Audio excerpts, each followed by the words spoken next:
That's not nice. He lost his legs. No, he didn't lose them. They're still there.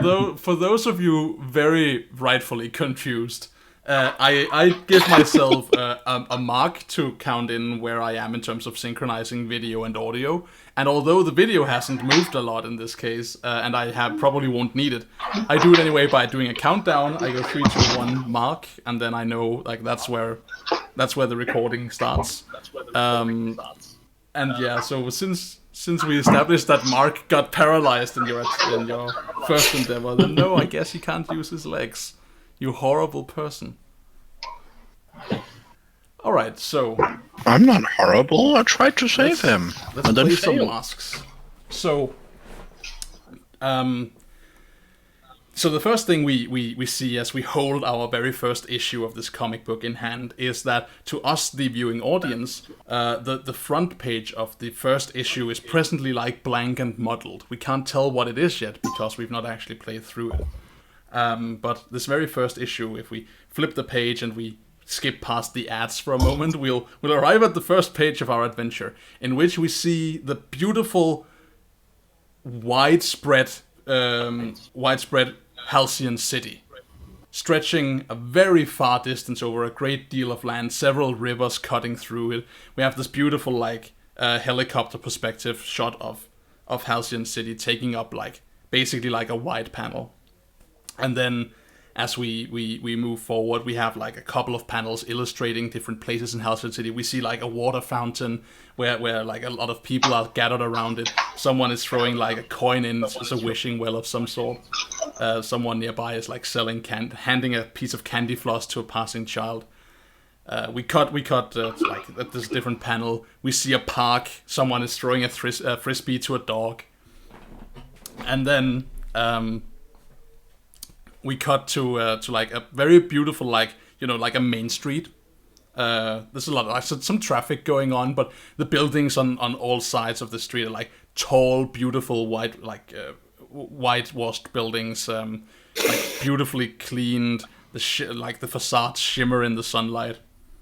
And then we have like we turn the page, and the next panel is someone running in terror down this very beautiful main street.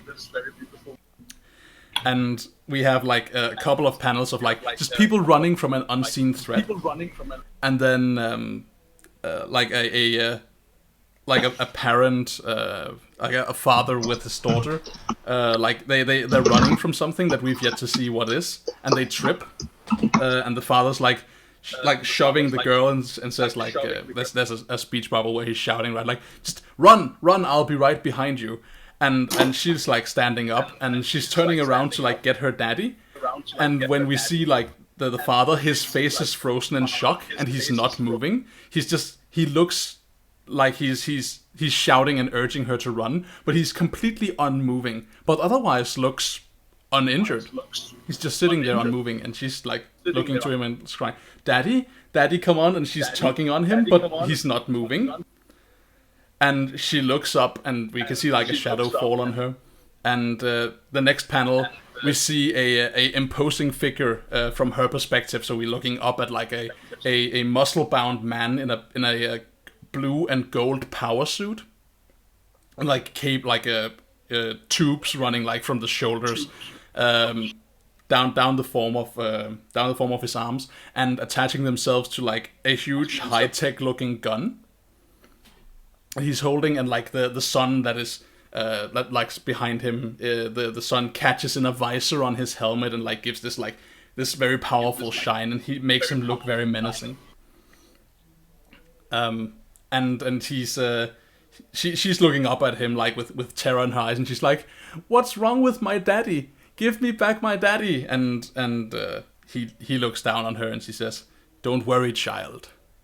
You will be with your daddy soon enough." And we see him like lower this like gun towards her, and there's a high-powered whine from his tech weapon. And at that moment, we see from off screen one of you guys are interjecting and stopping him from hurting this child. Who of you is it? Like, what do we see happen?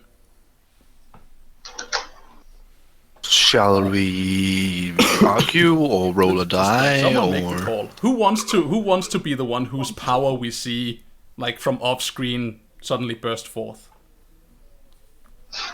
Well, it won't be Starlight. She'll end up killing the girl. Yeah, I volunteer then, Okay. if no one else wants to. Yeah, Finn. Finn can also be the person, but Yeah, if you want to take. Let's go with White Raven. That would be. White Raven, White Sparrow. Black Oh my Raven God. is sorry, getting things twisted. White Sparrow. Yeah. This is me. How do we see you temporarily like knock the weapon out? Like you manage to like break the shot away and he hits a building nearby instead. How do we see that happen? Well, just because this is, of course, establishing White Sparrow, I think we see, as in her picture, a white sparrow comprised mostly of what looks like light that flies into this weapon and knocks it aside. Very cool. So yeah, the weapon gets knocked aside. He fires like this glowing blue beam of like polarized light that hits a building and encompasses the entirety of the building. And we see people like looking out the windows. And then in that, like the next panel, they're still looking with the same exact look like they were looking outside. And we see like a bird fly by. And they're still looking with the same exact look, frozen like the person, like the father down on the street. Huh. And yeah, he turns around like he looks to you, like he looks off screen, like looking at whoever interceded, and he's like, "Who dares? Who is there?" And we turn the page, and it's a full page spread of you guys. We see you all together. What do you look like as we get our first look at you, like at your superhero team in their first ever revealing pose? What does that look like?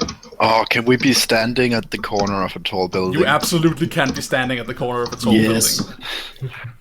building, perched on top of of it, course. like looking down on the evildoer. That is totally a thing.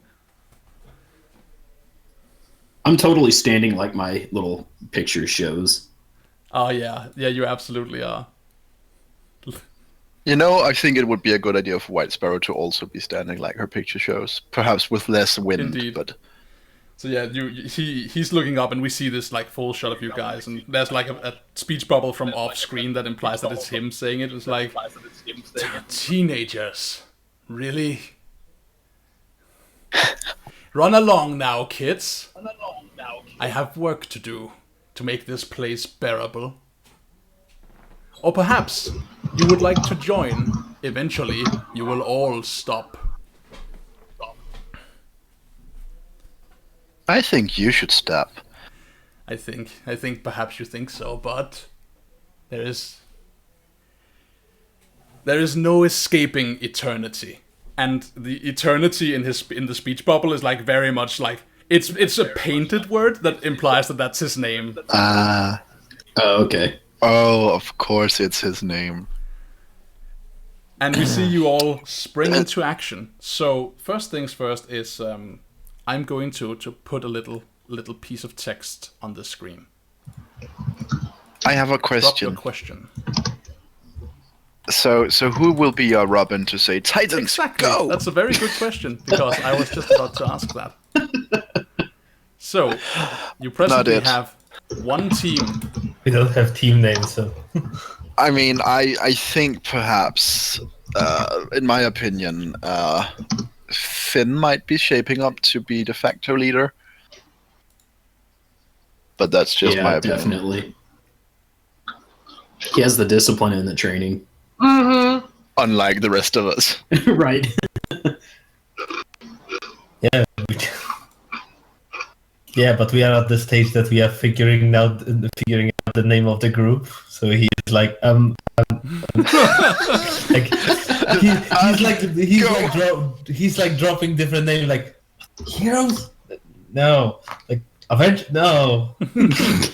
Just go. Just go. All right. So you don't have a name. And that's like maybe the first impression we get of you is like we see you on top of this building. There's like an exchange between Sparrow and this guy, and then like the proverbial Robin of the group, Vision. You point. You're wearing this like almost uniformed look, right? The sigil of your legacy emblazoned on your chest, and you point. You're like.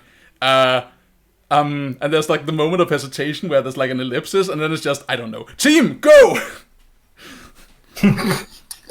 Just go. So you're entering battle against the dangerous foe as a team.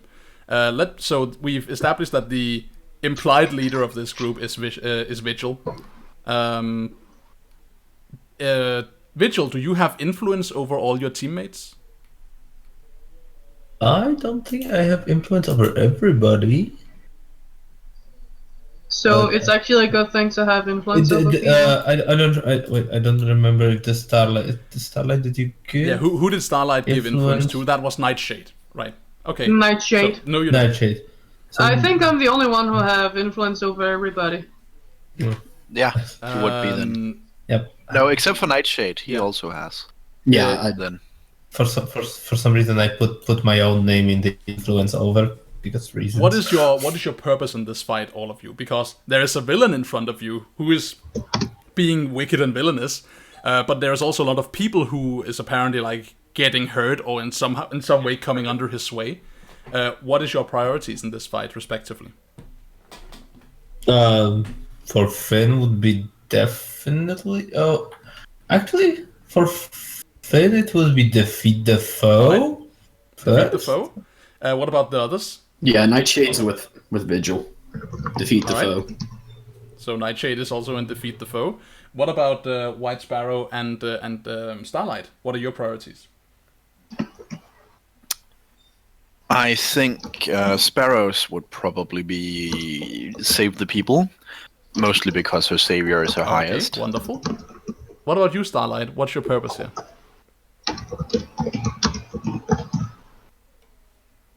Not destroy half the city. Right, but if that was your purpose, you could have just bailed on this place, right? You're here as part of the team to help out because you intend to do what? Not destroy half Again, the as city? I mentioned, right, that is... I'm looking for a different goal. Like, you're here to do something. If you didn't want to destroy half the city, you could have just, like, stayed home and eaten potato chips. No, because then her power still gets the best of her.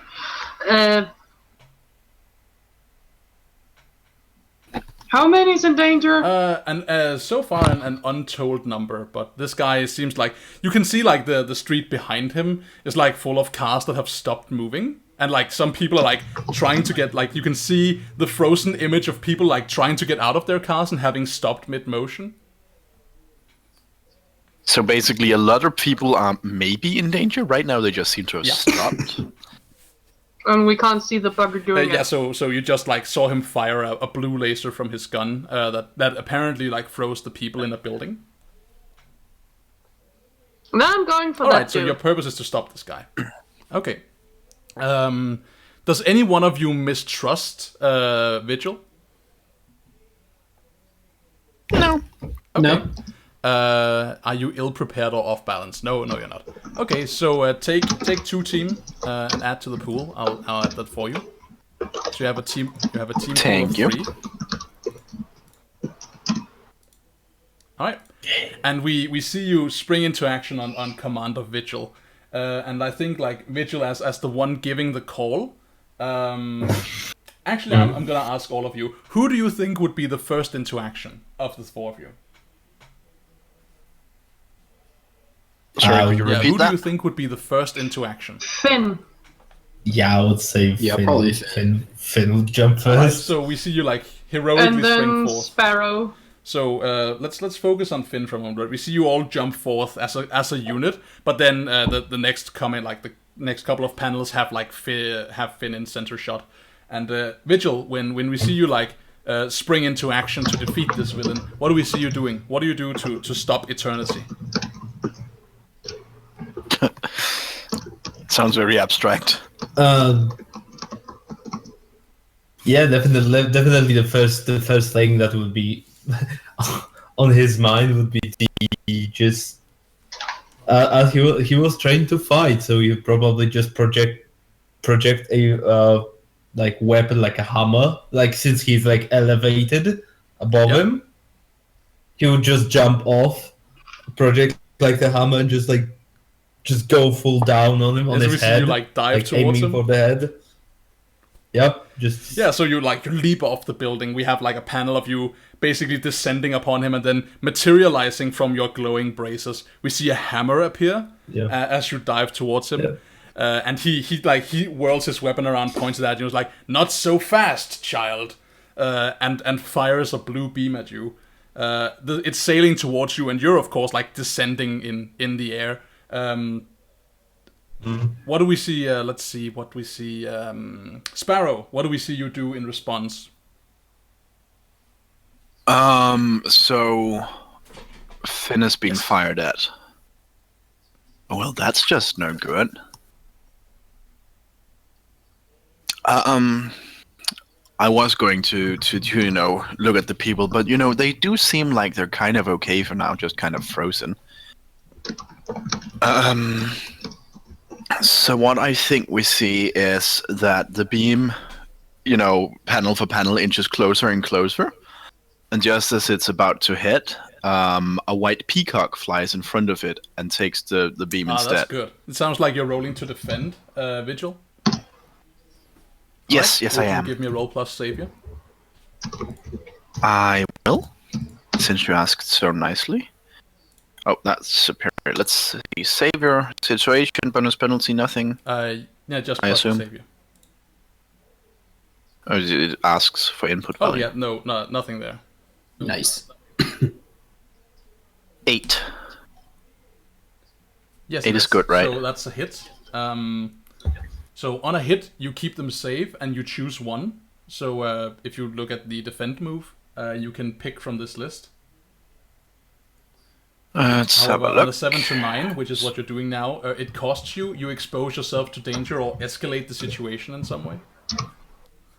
I'm gonna quickly check the move and see if I'm supposed to decide which of those it is, or if you get to decide. Meanwhile, you can think on what thing you would like to pick from that list. I think I'll add a team to the pool because this seems like teamwork. Sounds good. Alright, let's find defend. Defend someone. You must expose yourself to danger or escalate the situation. Exposing yourself to danger leaves the danger up to the GM. It could mean anything from you taking the hit, blah, blah, blah. Okay. Escalating the situation means you make things more tense, more dangerous, more complicated. This is you breaking out your powers to defend someone. Okay, I think this is you making the call. Okay, so either I expose myself to danger or make the situation worse. I think making this psychic construct Peacock at such a fast speed took quite a bit of focus, so she's exposed. All right. Yeah. So I think what we see happen is the peacock like flies in the way of the beam and spreads its wings in its beautiful tail feathers to that are probably like shimmering in like a certain like monochrome kind of light to differentiate it from an actual peacock. Yeah, I imagine it's like the birds I drew, but perhaps slightly more substantial. So it's like shining light thing. And the beam like hits, and the tail feather fan blocks the beam, but it doesn't break it. It just turns it aside, and the beam flies towards you. You manage to pull yourself like out of the way of it, but like some part of your I think your cape. So we see like your cape gets hit. Maybe it wings your shoulder a bit, and that part of you like goes rigid immediately. Your cape just hangs in the air, and it falls with you as you move, but it doesn't wave or anything. It just hangs, and you find yourself unable to kind of like move your left shoulder properly.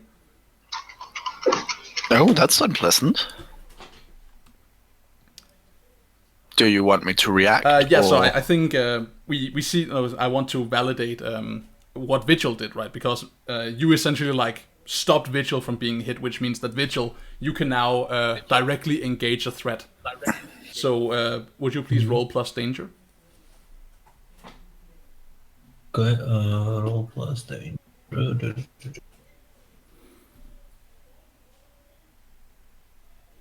Danger. That's not my character sheet.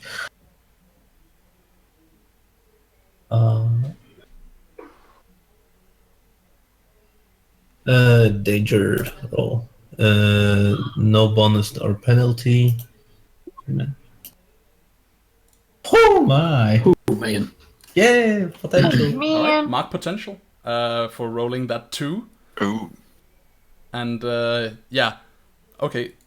Tula, what the fuck are you doing? Daniel, you need to mark team, by the way, for my move, since I can't edit Yeah, it. let's do that. There you go. So you miss on your move to directly engage a threat. I can see now a thing that for some reason skipped my mind is I need to of course make a screen for this that shows the dice roll because it would be super interesting, I guess, if you were watching this to be able to follow along what's being rolled. Yeah. Probably. So I'm just gonna call it out for now, and for next session I'm gonna have a screen for that. So you miss on this roll. So yeah, I know what happens. So we see you like you jump towards this guy, and you swing your hammer down and you bury it in the concrete as he jumps back out of reach of your shot, and he's like he shakes his head at you and he's like, why do you want to go so fast when it doesn't seem to be helping you at all? You should stand still. And he tries to aim another ray against you and fires it towards you. What do you do in response to this threat? This beam coming towards you.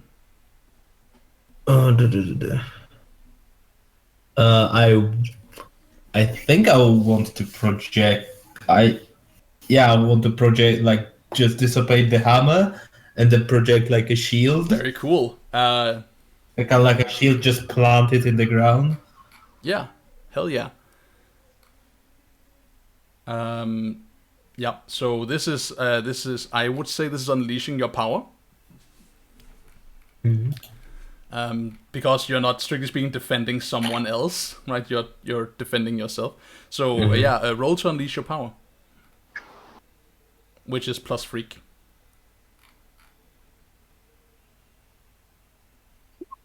Yeah. There we go. We have a hit. And a 7. So I get to make a decision here, I think. All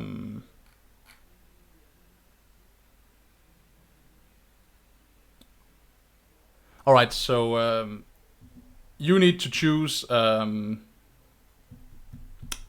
either you mark a condition of your choice, or I tell you how this effect is temporary or unstable. I think the latter, how the effect is unstable or temporary. All right. So so he fires this beam at you, and you conjure a shield. We have like a panel of this beam enveloping the shield and like essentially like washing off it as you defend yourself from his attack. But the beam he's firing is like maintained, and he just like it continues to like kind of wash over you, and like it seems to like almost in the sense of slow moving water wash out and like approach the borders of your shield as if it's like moving with a mind of its own, like crawling over your shield to get at you. And you realize as you're standing there holding your shield in defense of yourself that this cannot last, right? You're on borrowed time here, my friend. Starlight, you observe this from the rooftop. What do you do? What do we see you do in response? Shit is going crazy. She's still going for the bastard. Right? What do you do? Is he standing somewhat alone where he is? Or have they actually reached him? So I think right now we see like he's jumped back, which means that he's basically like he's at the sidewalk, and behind him standing like this very scared child, like crying and tugging at her daddy.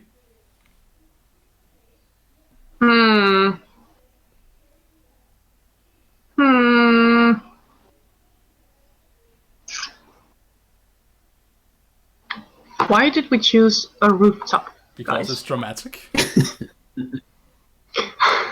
Guys, why? Guys, We gotta look. I'm on cool. a rooftop. Come on. Maybe there's like a fire escape staircase thingy on the side. Yeah, well, I can unleash my fucking powers and hope it doesn't go wrong and fly down. You want to do that? Go for it. We all believe. Go ahead. Just standing up there, everyone Do is just, fuck. How did you get up here to begin with then? With the rest of you? Just walking up the fire escape. Just okay, and pose. There's an elevator inside. I mean, they say half of it's in the presentation, right? So Yeah. I'm probably going to have to do the stuff about burn. How is it that works? you calling on your powers? She is unleashing her powers to make constructs. Okay, yeah. So that is let's see. Gotta find that. You are calling on your power. You charge your power, I think is what it's called. Yeah, when you charge up your powers, roll plus the amount of conditions you have. You presently don't have conditions, so just roll 2d6. So I roll the burn thingy I have. Yeah. And no bonuses because no conditions yet. Look at They'll that 9 probably though. come. So good. I have no idea what that So means. on a 9, you mark a condition.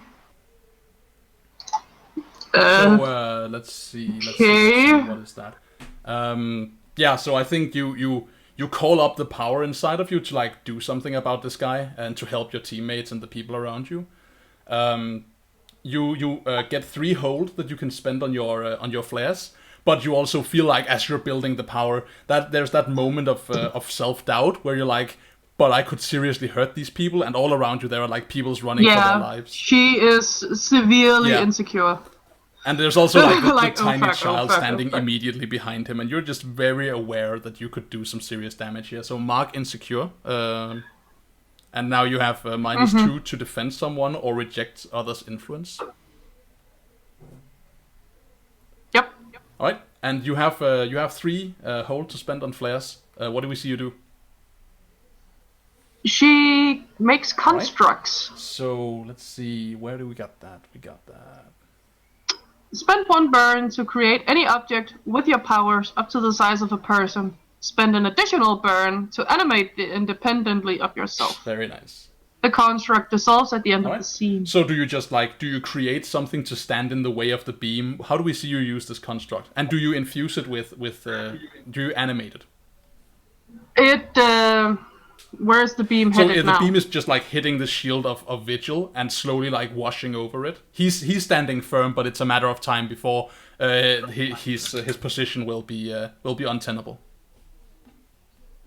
Yeah, the construct forms to help him keep it off. All right.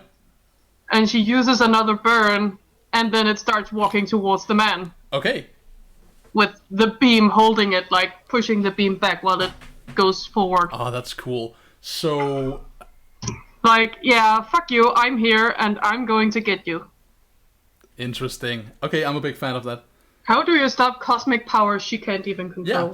So you invoke this you essentially you create this construct. What does it look like? It's blacker than space and looks like small galaxies swirling around inside it. Does it have like a vaguely humanoid shape, or is it just like a blob? It looks like a person.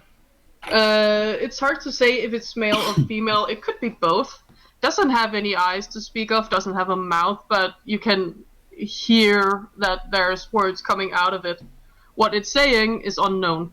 basically it's just echoing whatever she's thinking. Cool. So yeah, we see this. So if anyone is standing close enough, they'll hear, "Oh my god! Oh my god! Oh my god! Oh my god! We Oh my have god!" a panel But- of like seeing like from behind the form of Vigil, like standing guard with the shield, and we see like the flaring energy hitting the shield, and then we see from the side like this humanoid shape just appear, like made of blackness and swirling galactic light, and for a moment there's this moment where Eternity is looking at it, and like he powers down the beam cannon, and he's like he's basically he's hit the creature with it, right? He's hit your construct with the beam cannon, and he's like he says, yeah, interesting, but foolish and useless.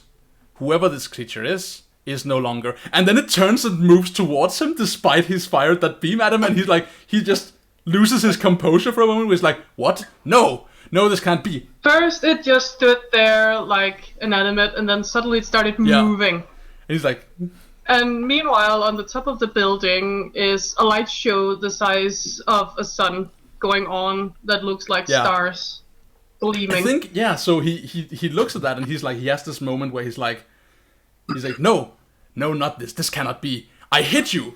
You can't move. And then he like fires again, and the creature continues moving forward, and we have like a panel where he's like, he looks sideways and he looks up at you, up at the building, like flashing with light, and he puts two and two together, and he's like, no, not another one of those, not another sun. Your sun is already plenty annoying. No, it's starlight. Whirling around and around like that, up and down, spinning so quickly, it hurts my head. Stop shining! And he turns and like he brings his gun to bear at you, but at this moment from off screen, suddenly we have the appearance of Nightshade. Nightshade, what do we see you do?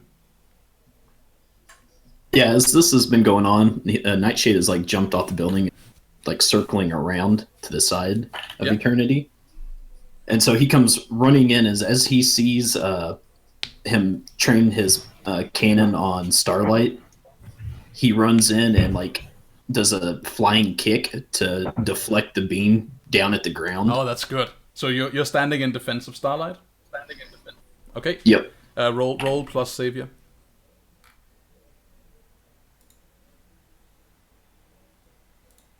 Oh, there it is. Go. Very nice. All right. 7. We're doing quite well so far. Okay, so you expose yourself to danger or mark a condition. I definitely expose myself because I'm standing on top of his gun now, looking right at him. Or you escalate the situation. My bad. Yeah, so yeah, that makes perfect sense. So you basically like get into close contact with him, and it's like, yeah, I got you. Hi. Oh crap! Yeah. Right, so pick one of the options from this list. All right. We'll go ahead and add a team to the pool. We have a lot of... I forget what can we use team for? So you spend team to basically aid someone else. So when someone says, I want to do a thing, and then they maybe roll... let's say they roll a 6. And it's like, oh, damn it, I didn't make it. This is a miss. Then one of you could be like, no, I help you by, giving you an alley-oop, so you, like, fly towards the villain and, like, hit him squarely in the noggin, and then you can spend the team too. Okay. You can also spend team selfishly, by doing something that, like, that's basically... You can be, like, you can bullshit your team, you can be, like, a bad teammate, but in doing so, you bolster yourself. The example given is like, create duplicates of your teammates, like illusory duplicates, and lead the villain away from you, and then like he attacks your team, and it's like, you bitch, why did you... Alright, so yeah, that works. So you take a team, and this guy's on top of you now. And I think you maybe you realize as you stand in front of this like pretty imposing like huge guy, he's looking down on you. Even though you're standing there, like, brandishing your sword, and he scoffs. He's like, you're dressed fancy. Brought a sword to a gunfight, I see. Why don't you run home, boy? He's telling you that like who you are and what's up. He's telling you that you're under-equipped and not ready to fight him. Do you want to? What is your reaction here? Do you want? I definitely resist. I tell him He's a jerk face. I know, right? As I stand there brandishing my blade, I look up at him. It's like, perhaps you shouldn't judge everyone you look at by what you see. Interesting. All right, so reject someone's influence. Roll. Yeah, you just roll. It seems. Just flat 2d6. All right. You can do it. Oh yeah. What are we looking at? Full hit. Nice. All right, so on a hit, you successfully hold to yourself and tune them out, and also choose 2 from the list. Ooh. You can clear a condition or mark potential by immediately acting to prove them wrong. You can shift 1 label up and 1 label down, your choice, and you can cancel their influence and take +1 forward against them. And I get to choose 2 of those. I will go ahead and mark potential, and then take +1 forward against him. All right, so you cancel his influence over you. Cool. Yep. So yeah, he's trying to like basically talk you down, and he's like he's belittling you, and you realize like this dude, like, screw that guy. What does he know? I mean, what is that moment of? And in that instant, can I like surge forward and try and like cut one of the pipes to his tubes to his gun? You definitely can. Roll to engage a threat. Awesome. And take +1. That is roll danger to directly engage. Yep. Correct.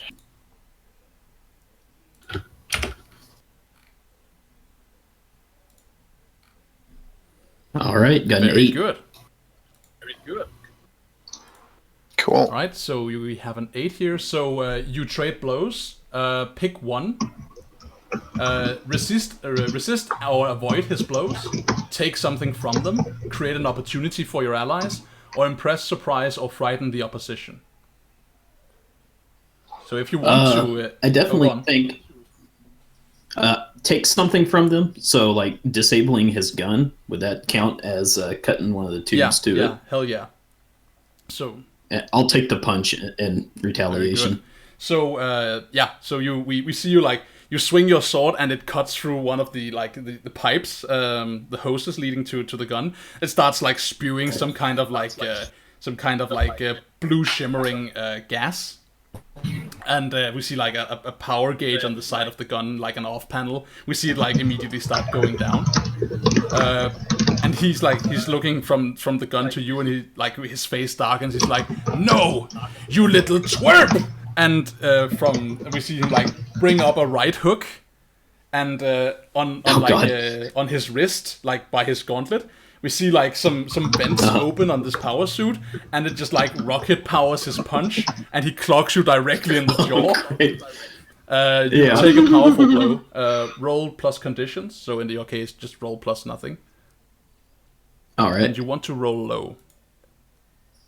Yes.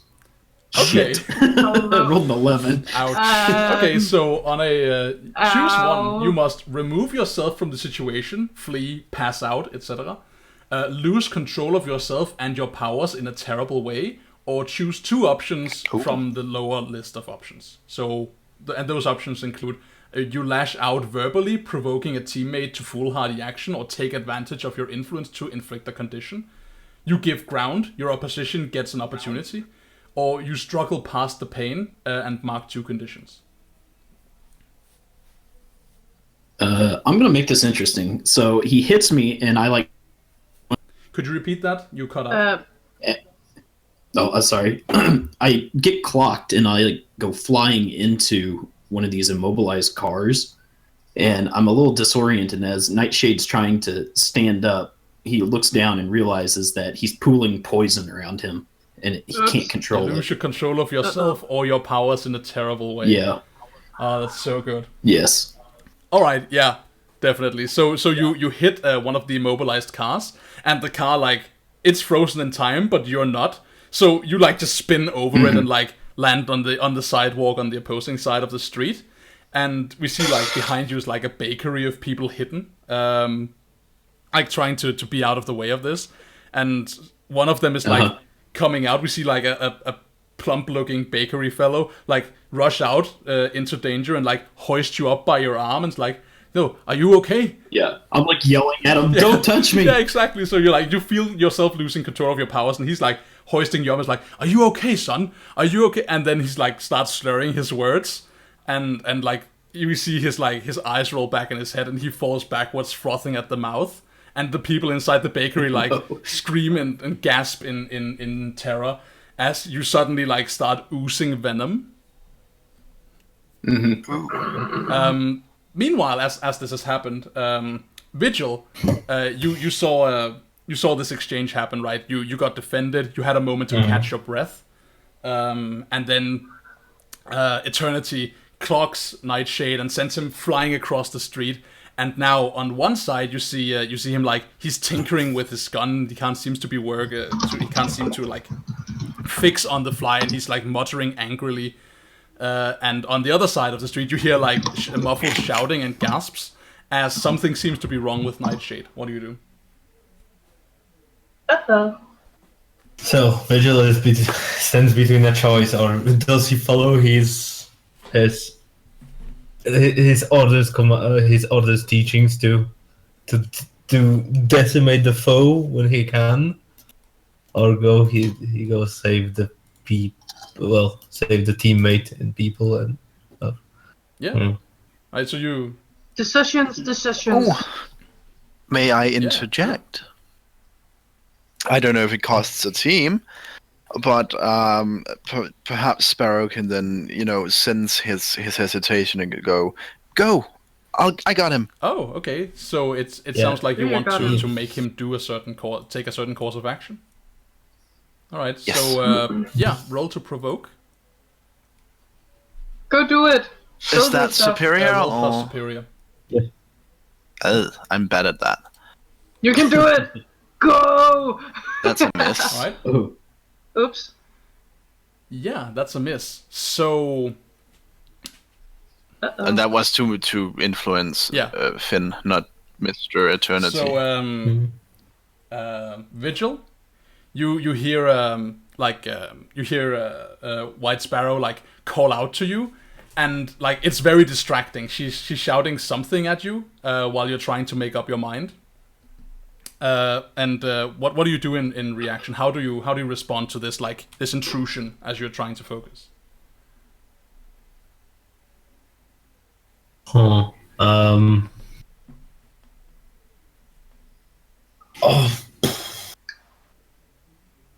think you. That's a good question.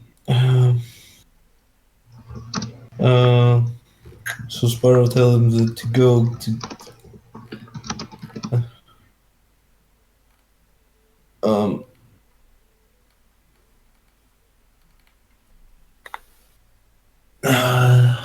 I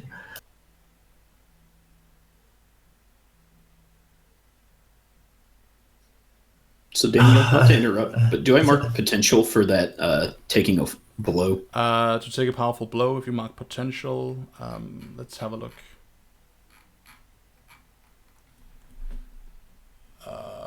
No, only on a miss with the powerful on a miss blow. you would have taken potential. In this case, you just got a knuckle sandwich. Okay. But White Sparrow though.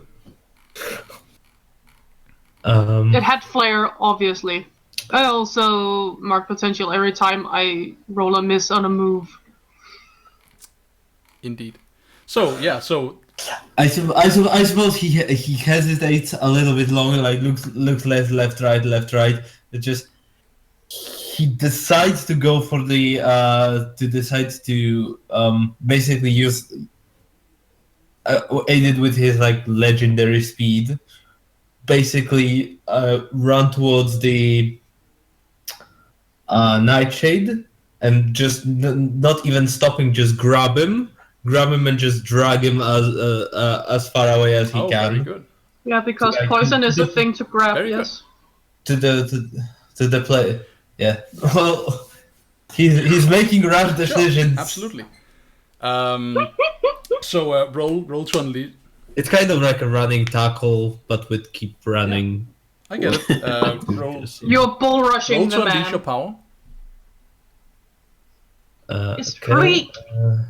Freak. So It's freak. freak. Not It's so freak. freaky. And miss. Oh, wait. Oh. Yeah! Oh god.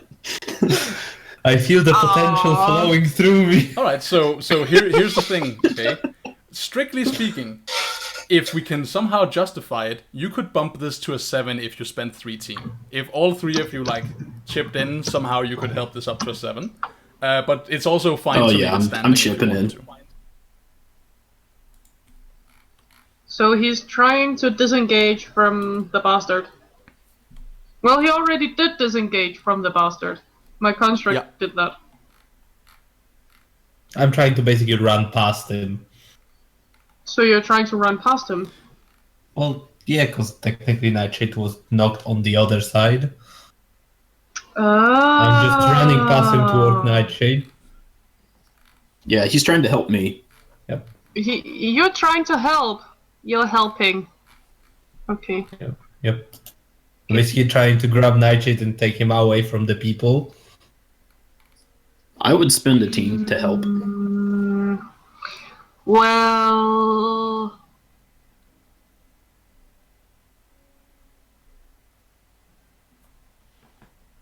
Well, you're not in danger yet. No, Nightshade is not strictly speaking in danger. He took a hard hit, but he's Just everyone around endangering him. people around him. Yeah. He's endangering people Yeah, around him. he's spilling poison. Fuck!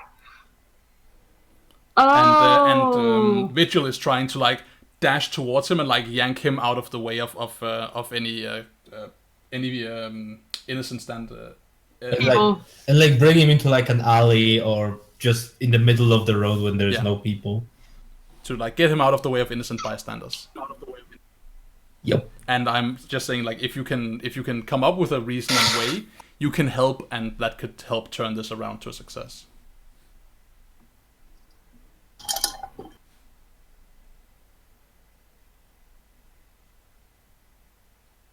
I could try, but that would mean using her powers in a way she haven't done before. Yeah, tell us about that. She knows how to shield a person. But she's trying to keep people away from him, like creating a barrier. It's actually a move she could have taken, but she didn't. Creating a barrier around the two so he can, when they move forward, people are just pushed away. Like, there's something in front of them that's pushing them away gently to the sides. Yeah, and maybe your... And it's moving with them.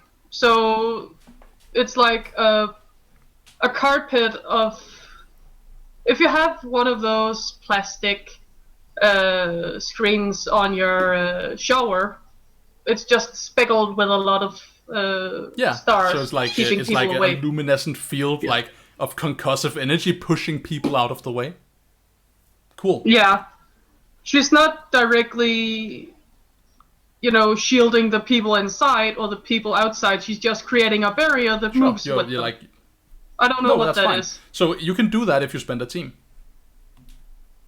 Okay. I'll do that. So you help Nightshade. How do you help?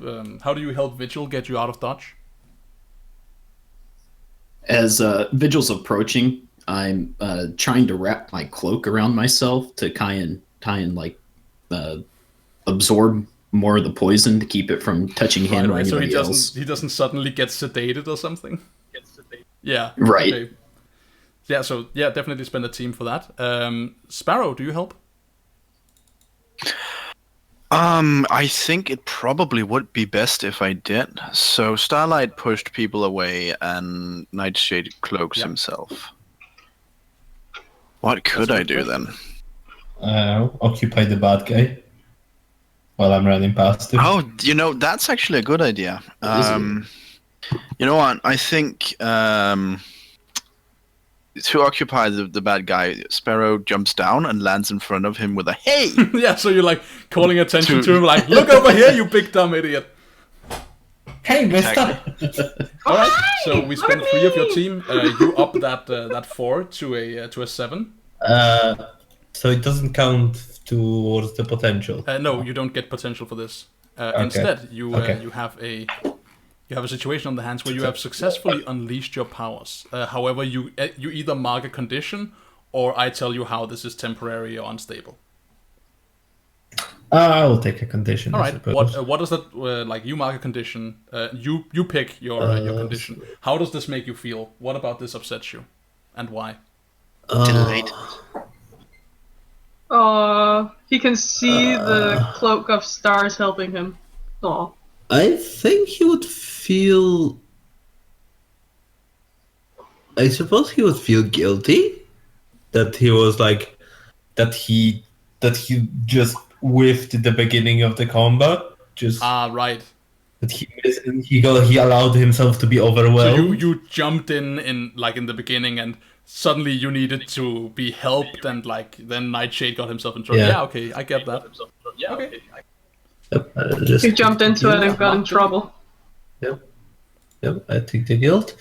We have like a couple of panels to like represent this, right? We see you basically like dash across the street, grab Nightshade, and then dash sideways out of the panel, and we have like a couple of panels where it's just empty, and then we see you coming back. Okay, I'm back. Speed of the heroes and all that. But you don't feel particularly good about it. Nightshade, meanwhile, you've been dropped in like the entrance to an alleyway. There's no one around you. You can still see the fight going on, but you've been isolated from people as your powers like going haywire and your body is dripping. It's like noxious slime everywhere. Meanwhile, in the land of White Sparrows, you've just attracted the attention of Eternity, who's like turning towards you. He seems to like abandon his freeze gun, his time compression thing, and he turns to you and he's like, you little twerps, getting in the way. Stop it! Just stop moving! Stop running! And he reaches. You can like kind of if you hear a shake in his voice. And he reaches into his belt, grabs like 2 detonator-looking thingies like on the side of his belt, and throws them towards you. These like 2 metal spheres that he activates with a click of his thumbs as he throws them, and they give like a quick whir as they move through the air. And then suddenly like they open up, and like this blue swirling light of like it seems like rotating power blade thingies like start appearing from the spheres as they propel through the air. And they like rush towards you. What do you do?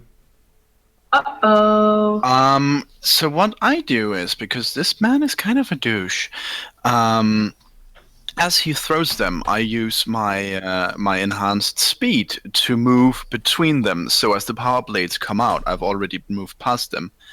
And then I give him a kidney punch with super strength. Roll to directly engage a threat. If you trade blows, then your trading blows will represent you getting hit by these things.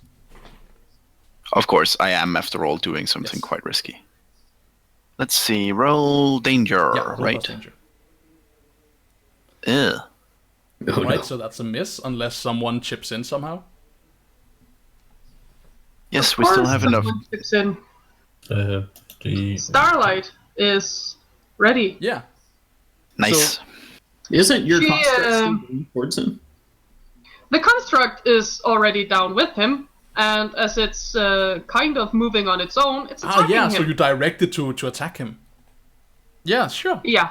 It moves on its own, so the minute she gives the speech of "go fucking mess him up," it will. Maybe maybe we see like as the construct moves in to like assist, maybe it like extends a black cosmic arm and like strikes one of the whirling spheres out of the way of White Sparrow, so they can like move forward unimpeded. Yep.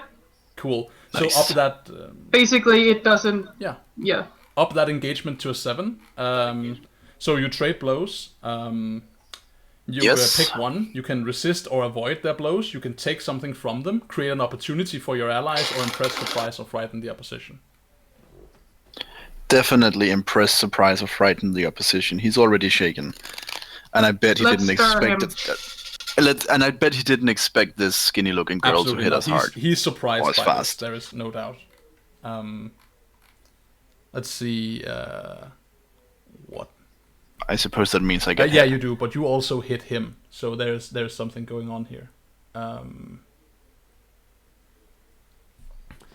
Does the construct count as Starlight's movement, or can Starlight move in, without it moving? Yeah, so you can move independently of your construct. There is no actual turn order here. Perfectly. So, like this, that is why Perfectly. Then she will shield her that's good. from danger. So let's see. Basically, the construct starts whipping away these things to annoy the man, and then suddenly cosmic power shoots her. All right. Yeah, I think yeah, I'll accept that. For a moment I'm thinking that that like the fact that you only got a 7 should mean you get hit, but I'll let a teammate stand in defense of that hit. Sure. Roll to. Basically, you call up a fast protective shield or field to stop danger. Spend 1 burn to defend someone else from an immediate threat. And I roll freak instead of savior. Roll plus freak. See if you save her. Yeah, look at that. And it's a 10. It's a 10 because... No, it says 8. It does take the +2 in. All right. Perfect. Cool. So you roll an 8. That means you are successful. Mark a condition, or have me tell you how. The effect is temporary or unstable. Well... She's starting to get afraid because she's starting to do a lot of stuff. She's shielding the man who is profusely bleeding poison everywhere. She's trying to control a construct, and now she's shielding someone at the same time. You're already feeling insecure. There's a lot of shit going on. Yeah, mark afraid. You're like starting to feel like very anxious about the situation. And I use my last burn. All right, very good. So we see like we have a panel of Sparrow darting forward. The construct's arm comes in, swipes one of the whirling blades out of the way. Sparrow nimbly and swiftly like flies and like does a barrel roll and like spins past the incoming sphere and just dives directly and plants a good old superhero punch directly in this guy's kidneys. And even as he's like bringing down his arm to like strike you. A shimmering barrier from Starlight appears and like blocks the hit, and you don't take damage in response. So yeah, let's. The swirling stars keep you safe. Let's definitely give him. Can I add a confident smirk at him? Yeah, you can. Also, he's surprised by you, right? You chose surprised, so he's yes. He did not expect this, and I think maybe he looks at you with. You probably can't see this, right? Because this is like a split-second moment where the most visible thing on this guy's face is pain, because he just got like chopped in the kidneys. But he's probably feeling a begrudging respect for you because he did not expect that from you. Respect me, villain. Yeah, let's see. What do we get here? Let's mark this one. This seems good. We'll just do it like this. Okay. Very nice. Let's see. There we are. Yeah, so you hit him in the kidneys. He falls back and like grabs himself. Your hit like catching him just like where there is no protection in this power suit of his. Like you just punch directly into it and it dents, and he's staggering back. And for a moment, we get a couple of panels where you just you look at him, the self-confident smirk on your face. He looks at you, and we can kind of get a ghostly image through his visor, where he's looking incredulously at you and this tiny spindly girl. And then he turns around. And we see him he whirls around and he jumps up. We see projectors, thrusters on his suit, power him up, and then he starts ascending up the side of the building he's next to, trying to get some room between you guys and him. Don't crawl up my building. Don't crawl up my building. It's the building on the opposite side of the street from you. Oh, good. It's a bit high. It's not strictly speaking a skyscraper. It's like a several-story tenement building. Good. Just stay away. He's opening up some space between all of you. You have like a moment to. What do you want to do? He's not vulnerable, is he? No, not right now. Okay. What I basically want to do is, as I see him run away, like ascend towards the building, I want to like look at him, like just get really conjure like a spear. It's like spear javelin. Take aim and just be with like all the power, that guilt that I'm feeling, like before failing, just toss it at him, at his back. Okay, very good. So this is directly engaging a threat, I guess. I mean, so now actually, so he doesn't really have a way of retaliating here that is immediately obvious. So what are you trying to do here? Throwing this spear at him? Are you trying to like disable the thrusters, or are you trying to take out his power supply or something? Or are you trying to hurt him? Are you trying to murder him? I think he's trying to hurt him, like trying to either probably like push it straight to his back to impale him to the wall. Like he's just feeling like he's just feeling so like guilty for what happened before. Just no, it cannot be like that. Just like flexes his arm, just like the muscle seems to like a little bit tense a little bit, and just flings the spear. All right. Towards him. Like it's not, like I don't think he will aim for anything. Just throw it in anger. I don't know if he. I would say if he's clouded enough to. It's either throwing to hurt or knock him out of the building. I don't think he's throwing it to kill. Yeah, you just want to stop him. But definitely to hurt. So roll to directly engage then. You want to weaken him. I'll figure a way of him to trade blows with you. Roll to directly engage. Directly engage is danger, isn't it? You're dangerous. Yes! Delightful. Fuck! Oh, jeez. We started out so well. we see you like you conjure this javelin and you throw it and it sails directly towards him, and then he like ascends above it and the javelin bursts into the side of the building, hitting with all the magical might that you conjured into it. And maybe you didn't expect it to have this effect, but your frustration has empowered this bolt beyond what you had hoped for.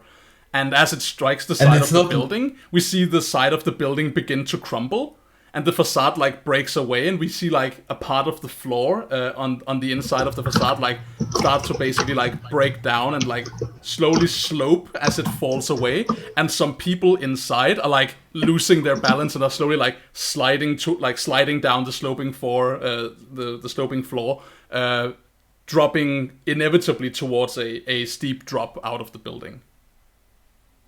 And as you do this, we have like a brief like extra panel on the side of that page that like shows him flying up over the top of the building and like vanishing somewhere on the top of it. You have to give chase to catch up.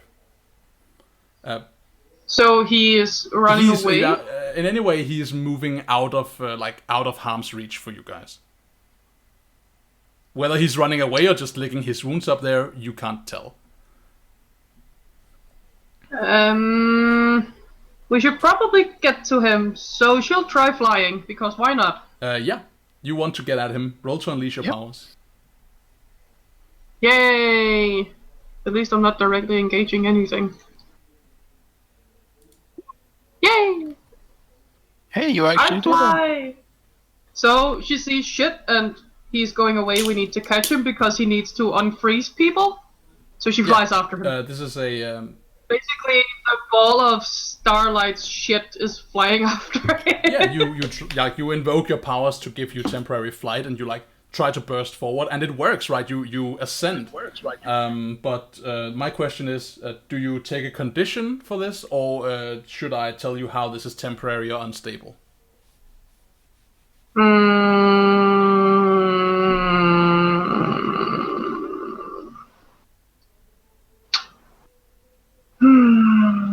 Well, if I had to roll for burn again, I would have a lot of nice conditions to get as a plus.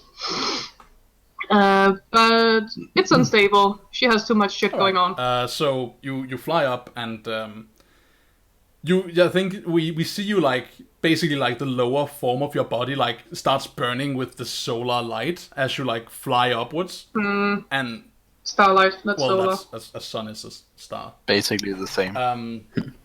Yeah, but it's not the warm kind of light. It's it's white. like a flashing like burning light, and we see you like as you like land on the top of the building. Your power. Basically, the strings that goes out from her picture is now pointing the opposite way of the way she's moving because absolutely. Gravity and shit. So we see you like land on. We have a panel of you like streaking up across the building, basically like following in his wake, and we have a panel of you landing, and then like you land pretty perfectly, right? There's not really any fault in you landing. You're like, yeah, you did it, and then we see like smoky tendrils rise around you, and you look down, and like the tar on the top of the roof is catching fire, and we have a panel of you like having a reactionary shot where you look behind you. And the building you leapt off of is also like the roof of that building is on fire. I did it! Oh shit. So the situation is for the rest of you guys, respectively, you like dealing with nightshade dripping poison in the alleyway, and Vigil looking up on the mess he created on the building that Eternity and Starlight have just ascended up. And White Sparrow, all of the three of you look at a building facade coming away, the floor collapsing, people sliding out and into a dead drop, and fire rising from the building Starlight just left off, in which there are definitely people. And then like we see like smoke rise from the top of the roof, which the roof of the building whose facade is crumbling. What do you do? Well, so yeah, I think the confident grin turns into a worried expression, and there's nothing to be worried about. Sparrow puts her hand to the ground, not unlike the picture of the doomed from the books, and a giant oak tree sprouts from the ground, as in made of the same kind of light, to try and grab people so they don't fall and die. Very nice. Yeah. Roll to defend, I think. Yeah. Defend? Yes. It will be done. That is plus. So it shall be done. Yeah, look at that. So good. Oh yeah. All right, so let's have a you get something for this. Not only do these people get saved, but you get something for this. Let's see what that is. On a 10 plus money. On a hit, you keep them safe and choose one. So yeah, pick a thing. And that's for the 10 plus, yes. And that was defend, right? So I get to pick one. Well, I'm not actively protecting anyone. The only one that makes sense is to add to the team pool. I have no conditions, and I have no one. I mean, these stopped people are kind of hard to take influence over. I mean, you say that, but if you want to take influence over someone important will be in that building that you will get influence over. Susan Ramirez. Sure. Why not? Let's have someone important be in that building just for fun. Yeah, in that building you take. We see like the people falling, and unbeknownst to us, because we don't actually Do we see that? Actually, yeah, we totally do, don't we? Okay, so one of the people falling from this building is totally your substitute teacher. Oh, What? Of the high school you attend. Like he's a substitute teacher there. He's like falling out of the building right now. Like God only knows why he's there, but he is. His name is Mr. McGee. Yeah. His name is Samuel McGee. Yay! sure. Good thing I'm wearing a mask, I guess. You take influence over him. He is. I will note. Yeah, he's going to have a very positive impression of you because he doesn't know what broke the side of the building. And let's let it stay at that. Or they'll see it on the news. Fuck. He has been added. Wait, no, everyone is actually frozen. We're Yep. saved! Meanwhile, however, for Vigil and for Nightshade, 2 roofs are catching on fire. Is there any way I can take control over my power, or? So I think because you lost control in a terrible way, you have hurt people with your power, and I think that is sufficient to allow me to. Okay. If you want to, you can just like run around and try and help despite you bleeding venom.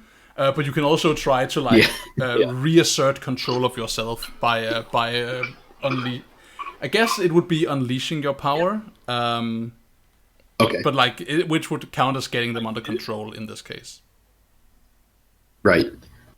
Okay. Yeah. So the panel swings to Nightshade in the alleyway, and kind of like a black pool forming around him, and he's sitting there. He hits the ground. He's like, "Come on, get it under control." He's gonna try and reassert control over his powers. Yep. All right. Give me a check for unleashing your powers.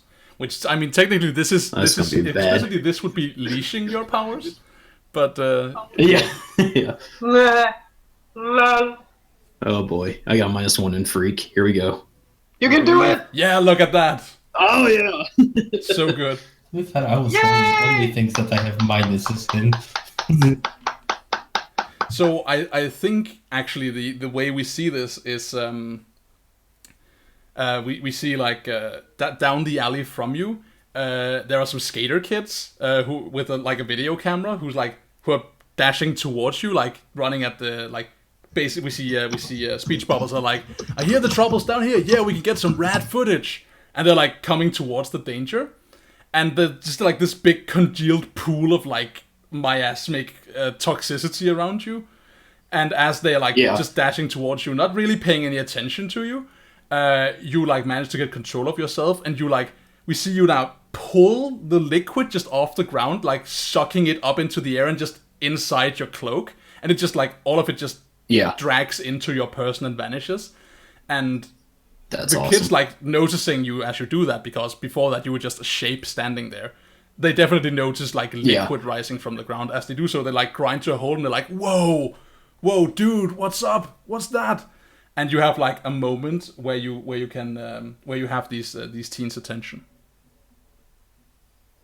Yeah, at that, Nightshade kind of looks at them, and then remembering the baker who touched him earlier, runs back out into the street and tries to like suck the poison back out of him to save him. So yeah, So he kind of like bursts through the teens and runs back out into the street. Well. Yeah, so you come running towards that building, and we see like a couple of people who are standing around the baker who's like contorting on the ground, and one of them sees you come approaching, and I think it's his assistant. She steps out in front of you with like a rolling pin and is holding it like a weapon and is commanding you to stop, and he's like, "No, get away from him." I can help him. Don't let him die. I can remove the poison. All right, roll to provoke.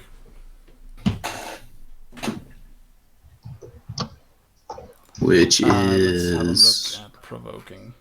plus Okay, superior. yeah, plus superior. Boy. All right. All right. They're susceptible to your words and what you're trying to get them to do.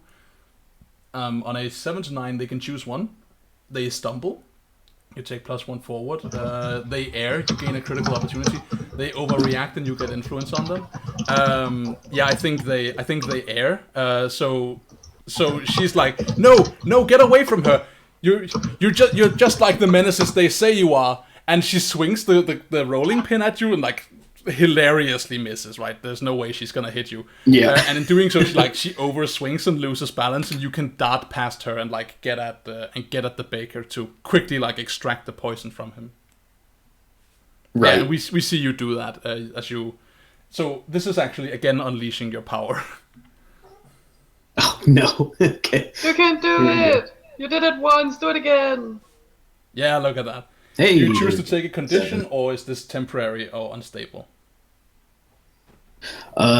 Yeah. After seeing her like swing the pin at me and like the negative reaction, I become afraid. I'm not trusting myself or my powers. Right. So as you like drag the poison out of this guy, and he's like his convulsions stop and his breathing returns to normal. Yeah. You're like.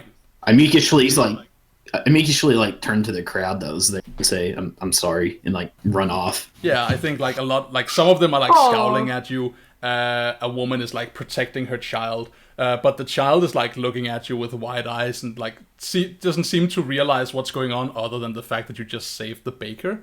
But alas, as you like turn away and like we see you dash away, we have a panel where we focus on her reaction that goes woefully unappreciated that you do not see her have. Of course, she's just looking after you, being like, "They're heroes." And yeah, so you have that moment. Of course, now, like you and as you mentioned, you have a moment where you like you suddenly get very afraid of your own power. Meanwhile, landing. Actually, no. Let's go to Vigil. Vigil, my friend. 2 roofs are on fire. Also, a bunch of teenagers have just emerged from an alley. Uh-oh. Also, we should have a break. Yeah, I'm not gonna go for break. I'm gonna like drag this. We're gonna take this to the end now, and then we're gonna wrap up for this session. Okay. Yeah, Vigil is bit like finished for now. Is like he's like he in his head is like he went to save Nightshade, well, help Nightshade, and it allowed it in his mind allowed the Eternity to escape. He's like he went against that what he was taught, like no, like in his mind it's like no more. He just goes straight after, like ignores the fires. He just goes straight after, like goes chasing Eternity. Like Yeah. How do we see you chase up the side of the building? Do you use your super speed to run up the wall? yeah, I suppose he would like run. Yeah, he would like run up the collapsing building, I suppose. Yeah. So roll to unleash your powers. You're like racing up the side of the building. Because that's gone so well. And Yeah, it works. Do you want to take a Yay! condition? Because it sounds like you've had Nice. enough. yeah, definitely he be angry. All right. Yeah. So mark angry.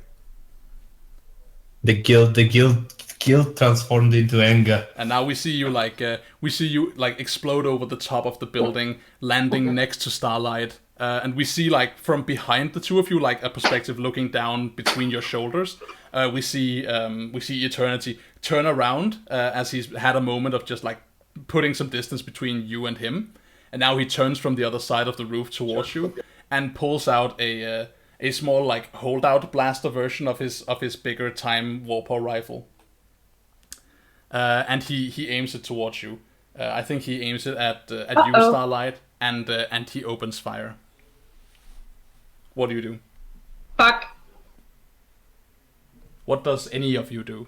To be fair, as soon as I see it, I suppose I would actually. I have a I wonder if- technical question though. Let's hear your question first, and then we'll have because brain cut out. To use a move, I need to spend burn. No, to use one of your flares, you need to spend burn. Yeah, but my moves, the flares, is my you moves. also have all the basic moves, like you can attack someone, you can defend someone, you can assess the situation, or try and pierce someone's mask, provoke. Basically, when you're out of burn, you can't use your flares. But you can roll to charge your powers again. Can I Then interject? that would be a very good idea. There was someone who wanted to interject. Yeah, that was me. I would like to use my move, I'll save you. Oh, yeah. Which is, I'm curious. You're willing to pay high cost to keep your safe, reveal your secret identity to someone watching, or mark a condition to defend a loved one as a 12 plus. Very interesting. How do you presume you would do that? I would think that since I have heightened abilities, I like jump from alleyway wall to alleyway wall to get up on the building, and I come like streaking across the roof and chop this dude's hand off. Wow. Okay. Because I've had enough. That doesn't sound like I'll save you. That sounds like I'm gonna fucking murder you. Yeah. So let's. I think we dial it back, because I'll definitely let you stand in her defense. Although I'm hesitant to let you maim this guy in the process. Okay. Maybe like knock the blaster out of his hand then. So let's have a look at your power, because I definitely like where you're going with this. All right. Well, Starlight's gonna charge up. So what condition do you mean to take? I was actually thinking like. Is it? I think so. Unless it says you choose, I think it's assumed that I do. I was going to reveal my secret identity to the high school. Oh, okay. Let's see. Like as I streaked across the roof, like my hood came back and revealed like the upper part of my head, which is pretty identifiable. I have like dreadlocks that are pulled back into a ponytail. Yeah, that's a very discerning thing So to have. I don't want to discount this, because this is definitely, like, as I'm reading it, part of what you can do. But I don't think that is in the spirit of this move. I think the idea of this is that you unveil your secret identity in, like, a moment of, like, I'm revealing it to the one I'm protecting. And, like, just reveal, hey, you there! Hello! Right. I am secretly this guy. And then you move off. I don't think that would help you. Okay. Now, I might be wrong on that. Basically, I already know who you are, so that's true. cheating. Okay, well, I'll take a condition then in order to do that. All right. So, yeah. And then mark a condition to defend the loved one, as if you rolled a 12 plus. And I'm assuming, of course, that Starlight counts as a loved one. So I think we see this. Yes. I know exactly how we do this. So let's establish what you do as you defend yourself. So you definitely protect her, and then you get to pick another option from the defending options. Which one would you like to pick? All right.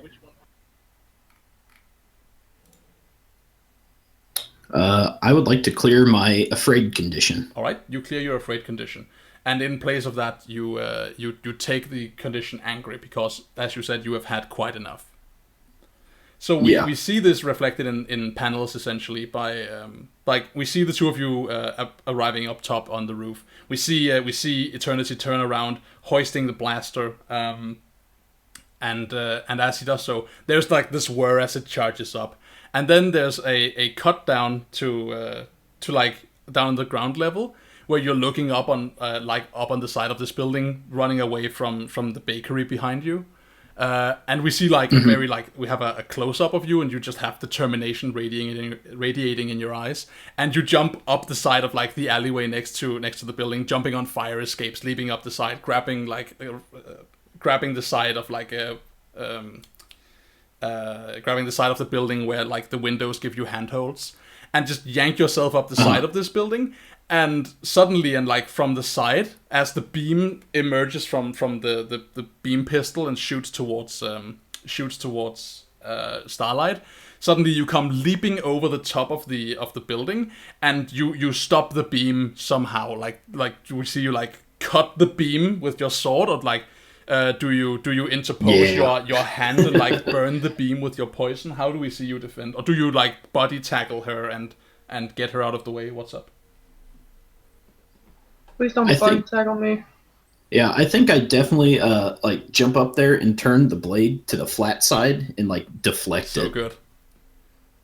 Yeah. Also, because she's charging up, body tackling her right now would be very dangerous. Cool. So suddenly, and like from the side of the building, Nightshade just emerges and like swings his sword, and the beam goes flying, changes its course and like streaks in a different direction altogether, and like harmlessly vanishes into the sky. And there's a moment where like he's looking at you and like with like he's looking like at you incredulously, and he's like, "Why do you keep coming? Stop messing with my work!" And as stop messing with our town. And as he does so, the two of you, Vigil and Vigil and Starlight, you definitely have an opening. What do you do? Charging up to something big. Yeah, I'll. I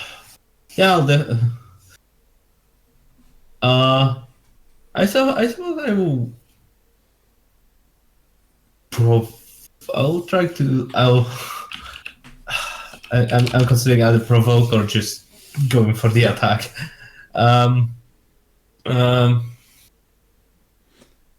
No, I'm angry. I'm guilty. No, just you gotta teach this guy his manners.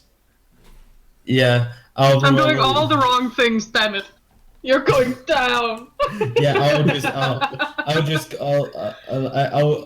just like conjure this like again this spear, and I would just basically take off running just because he's like on the edge of the kind of on the roof. I'll try to just run it through him and just leap with him off the roof. Yeah, roll to directly engage, and while you do that, Starlight roll to charge your powers, so you have some for to react to the results. You guys! 7. All right. You guys? That's not how you're supposed to do it.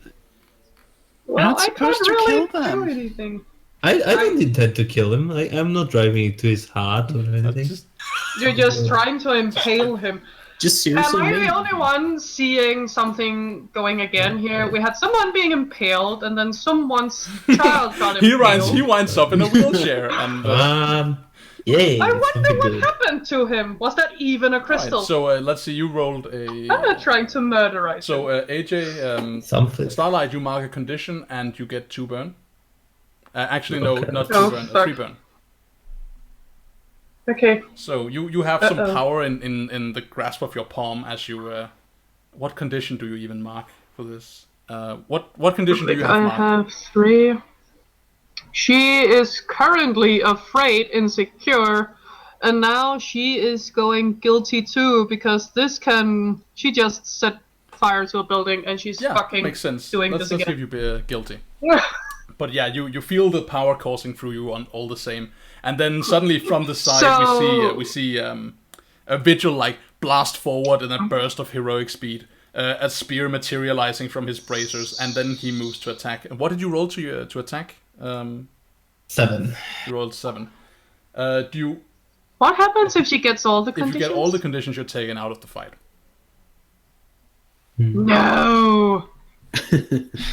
All right, so you roll a 7 to directly engage. So you trade blows. Pick an option from the list. I'll definitely I'll create opportunity for my allies. Okay.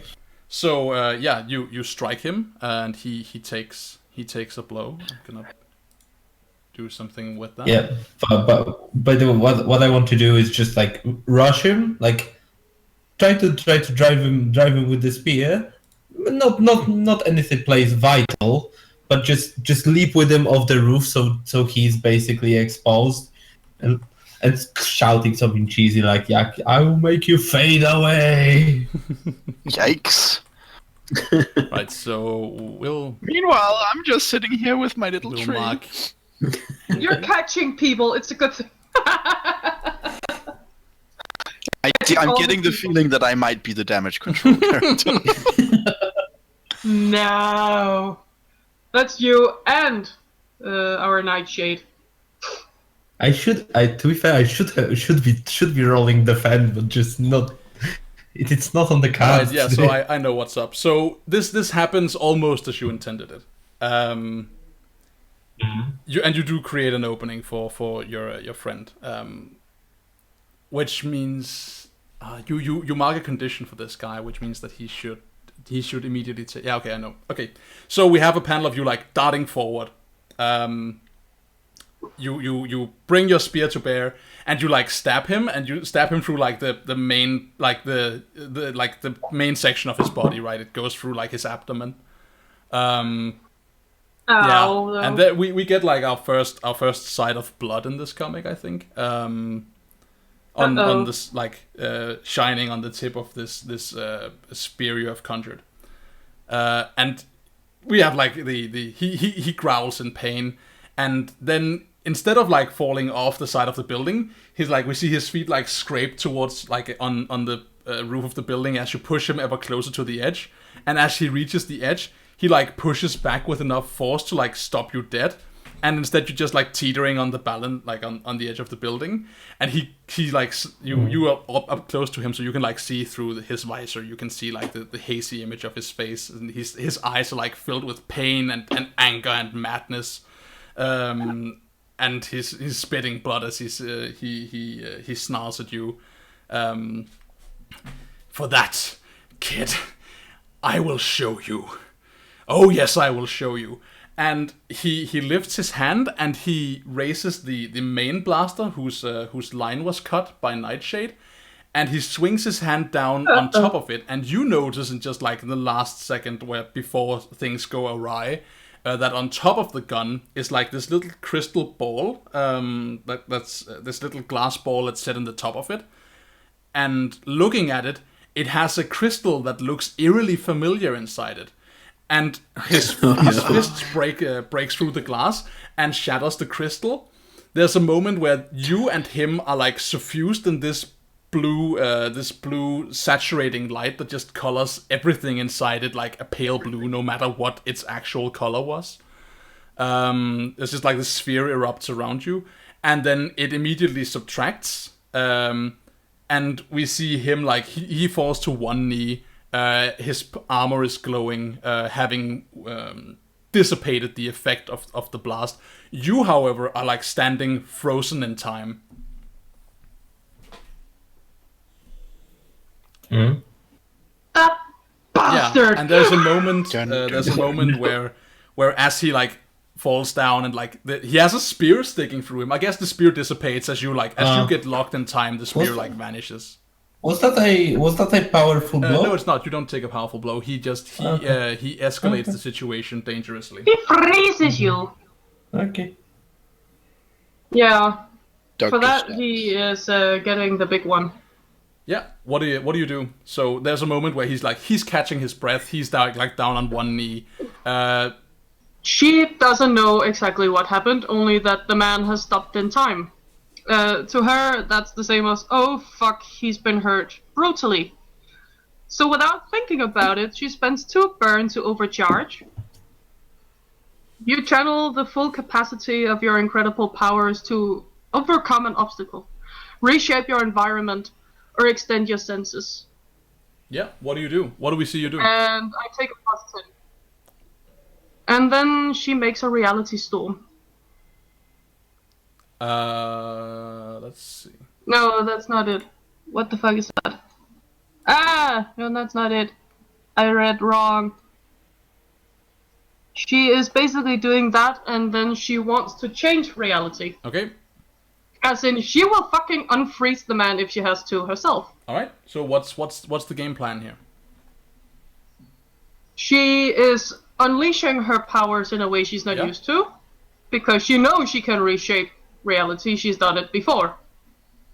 And she is overcharging, so she gets a +10 to do so. Very nice. So what? So we see you like you want to unfreeze time. When she overcharges, she wants to unfreeze time. Okay, definitely, yeah. I spend 2 burn, and she starts lighting up like the sun this time. Her, not the black void inside all the tendrils. She starts lighting up, and then as it explodes, the strings completely extends everywhere in an attempt to unfreeze time. So do you know that you can unfreeze time? You have tinkered with reality before, that much we've established, but have you ever touched on the fickle subject of time? She doesn't know that she can. She doesn't know that she can, but she knows she can change reality, so... Alright. Somewhere she knows that she can make them move again. We have like a panel basically dedicated to you. She can remove what happened to them. Do we get like a thought bubble and like a panel where you chart? Do you have like an inner monologue of like God, you trying to works. Yeah, make this and work? Sparrow can hear it because the construct is down with her, and she's standing right beside it. It's like, okay, here goes. Let's try to unfreeze everything. Cool. Alright, so you spend your burn to overcharge. You automatically succeed on a move to reshape your environment, extend your senses, or overcome an obstacle. And in like the brilliant flash of light that you describe, we see you render Eternity's time freezing technology asunder, and your power overcomes that emitted by the crystal. The crystal like falls to the ground inert. The shards of the crystal that were broken under the punch like just drop and like turn dull, and we have like a brief shimmer around Vigil, and then all of a sudden like Vigil just jerks out of frozen time and falls sideways, and like suddenly you're back and like your body has momentum again, and for you not a moment has passed, right? You're just like, there was a moment where it seems like things flickered. And then you're back, but to like Nightshade and to you, to Nightshade and to Starlight, he was frozen in time for like a good solid 10 seconds. Yep. Yeah. Meanwhile, down on the street level, as we cut to you like essentially hearing the thoughts of Starlight as something bright and flashy is going on the roof of this building. What do we see? Well, they've seen her overcharge before, so they know what's going on. Oh yeah. There. Okay, so that's bad. So I've made a tree to catch the falling people. And would it be feasible that I've tried to do something about the fires as well in the meantime? Oh, I don't know how long this exchange took actually. So you can try and do something about the fires if you want to. It's either the fires, but I think actually if it looks like Starlight is about to explode, that She just did. Yeah, that seems like it would probably be more pressing then. Because a roof can burn, she can destroy the city. Yeah. So I think we see Sparrow look up with a frightened expression, and then she leaps, and mid-air she transforms into a sparrow. But unlike the normal construct she makes that look like they're composed mostly of light, this actually looks like a sparrow, except for the fact that it's pure white. Very nice. And you flutter up there. Oh. Yeah, I fly up there. Yeah. So you. Do you want me to roll anything for that? No, because that's like directly ties into your power suite, and you're not like in a rush for time or anything. You just appear in the scene. So we see you like land next to them. In front of you is standing like Starlight, shimmering with the afterglow of unleashing her powers in a major way. Nightshade is there, looking. I don't know how do you look like in your reaction to Starlight breaking time open?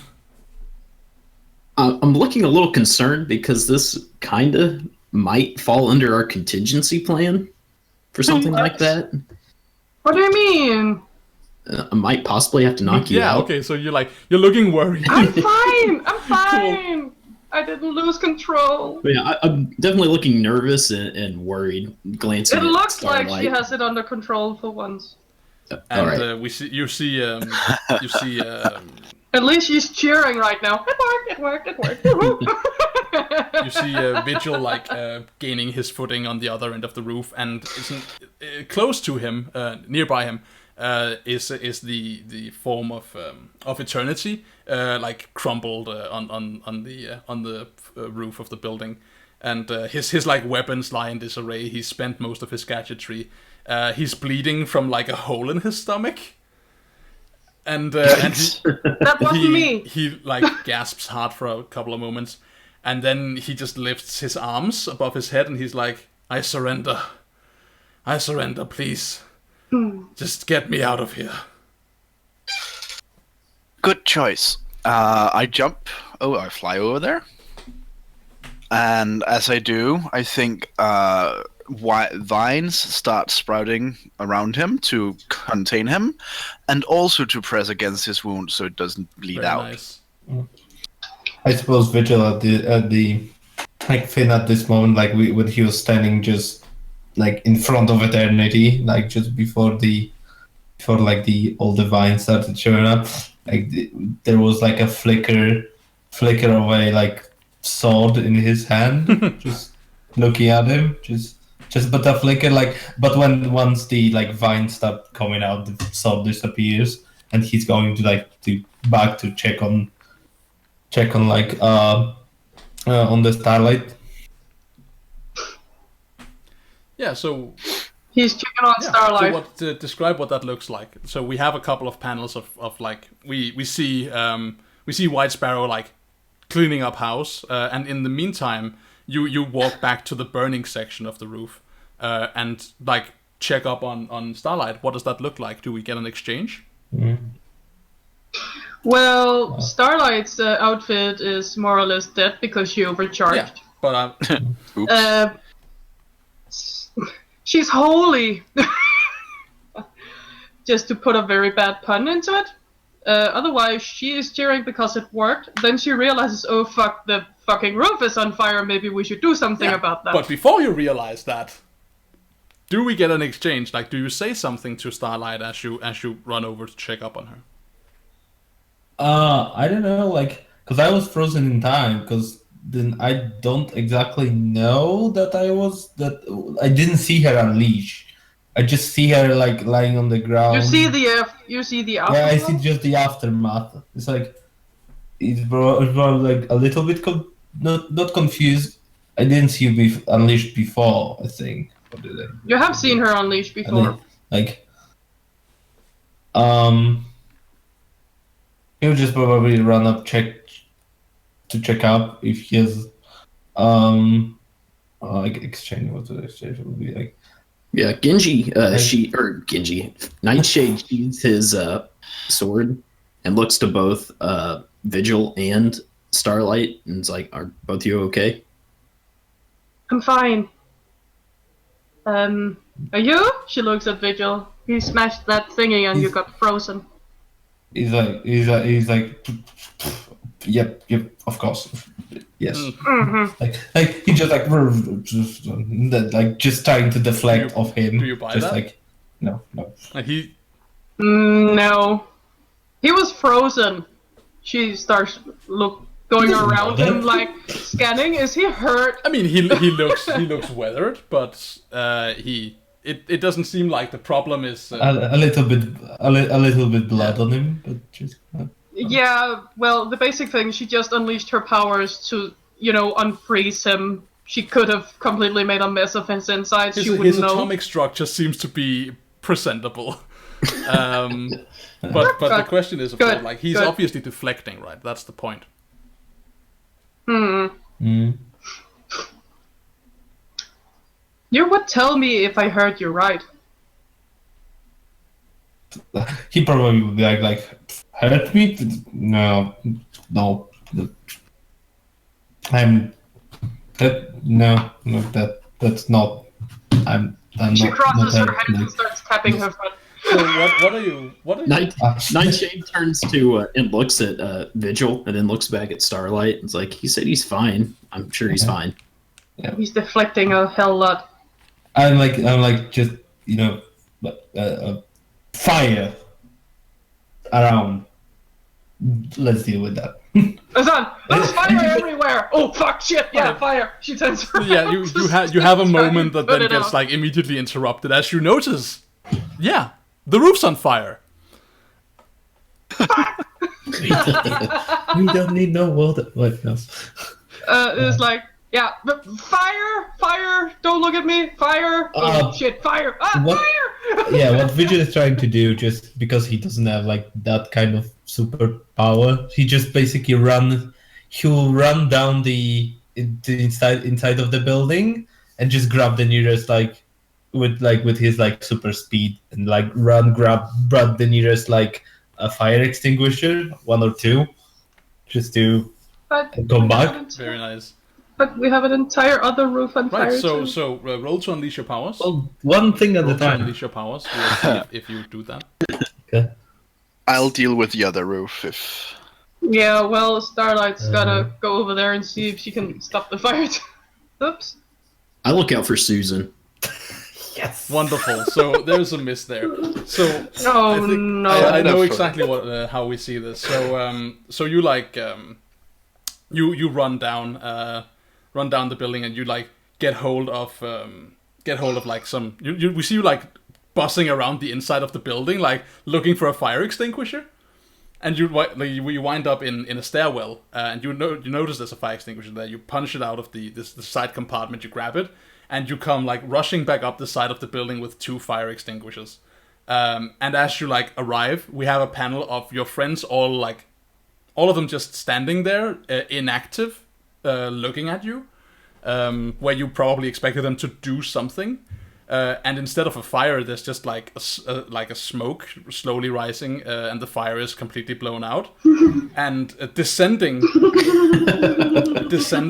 from the sky above you, into frame, we see the caped form of one of your order's agents.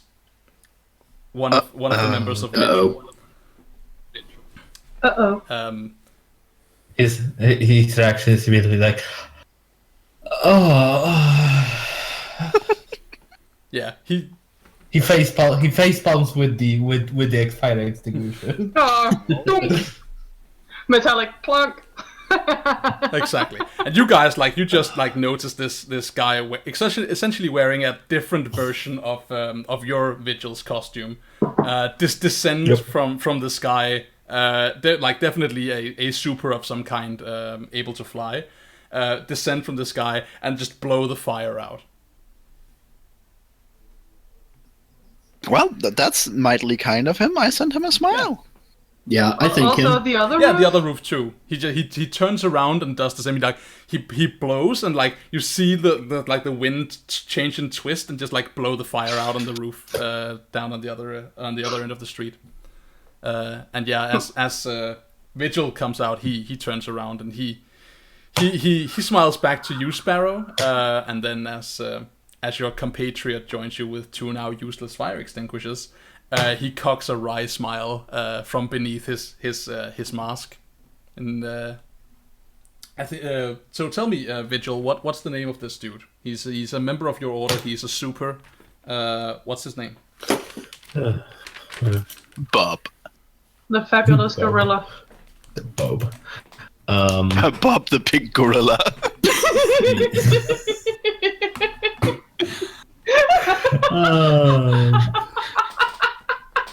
I hope you're taking notes, Daniel.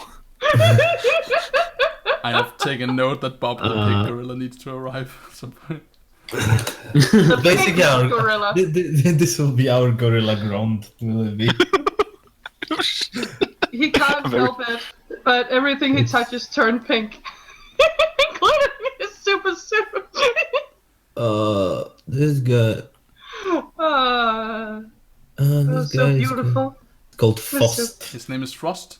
F-O-S... Oh, FOST. Fost. F-O-S-T. Yeah. F-O-S-T. So Fost, he descends and he cocks a wry smile at you, and he totally knows. He just dealt with your issue, and he looks to you and he looks to the carnage below,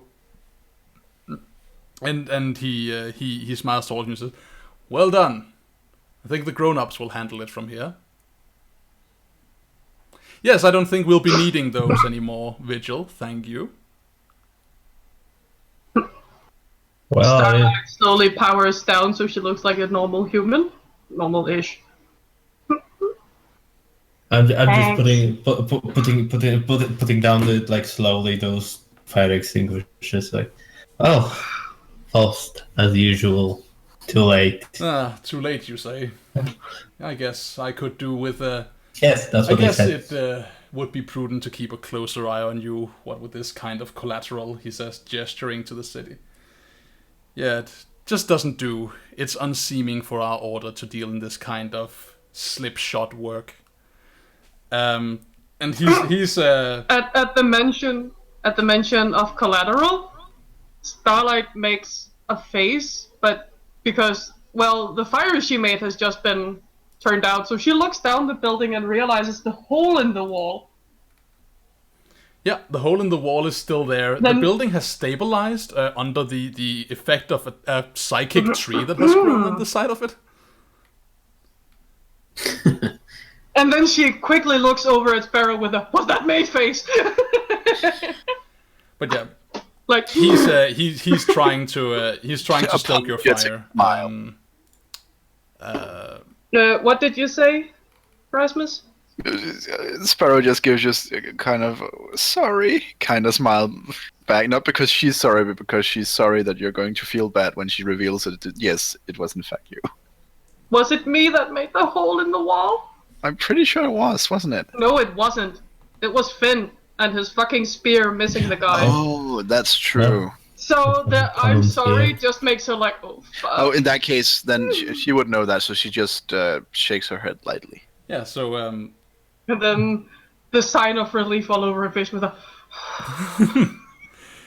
yeah, like this moment where you're just like calming each other down. Actually, so what I'm gaining from this is like, was there a moment where you were genuinely afraid that you'd done something bad?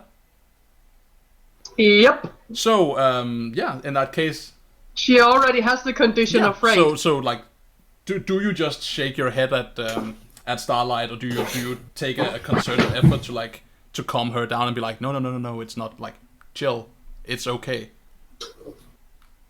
Sparrow? Sorry? Do you just shake your head at Starlight, or do you make a concerted effort to calm her down? I tried to calm her down. So at first I make, calming motions, and just because I can, then a moment later a small glowing kitten jumped into her arms. Aww. You're trying to distract her.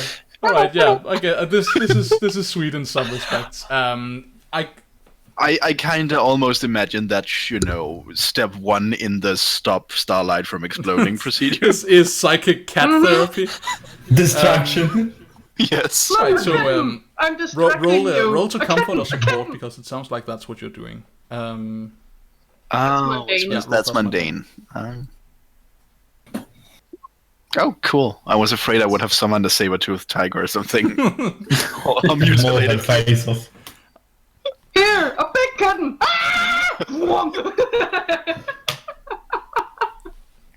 I have a full Right. hit. What does that mean? I'm covered in kittens now. So on a hit, they hear you. So AJ, you can mark potential, clear a condition, or shift your label if they open up. If you open up to Sparrow.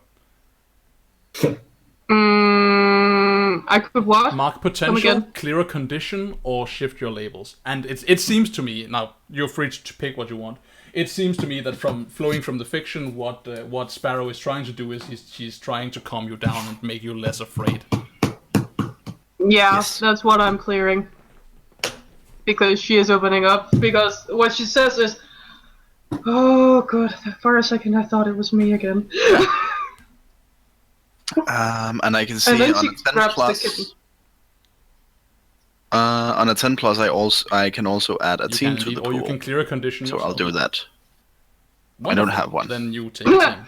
She's the one who got out scot-free. She really is. There you go. Bastard. So you have this exchange that goes on, and then we have like a it's essentially like a cutaway panel, right? And then we return to Faust hounding Finn. And he's like, yes, well, this kind of meat-headed behavior is unseeming and reflects poorly on the order. You should start thinking ahead, start planning, avoid people getting hurt. Do I know if he's part of the like? Because I assume I engage him. Yeah, you're free to. So before. what he's doing is he part of the like the more traditional or like more involved? He's definitely traditional. I think. Oh wait, is he? No, actually, no, he's not. He's involved just like you. He's going out of the bounds of the organization. But he's not of blood. He's sworn into the order. Okay. And he's definitely trying to tell you how the world works and what you should be doing. Do you want to accept his influence over you, or do you wish to reject him?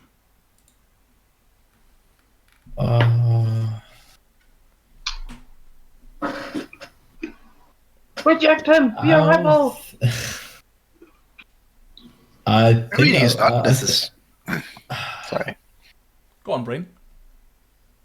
I think I will try to.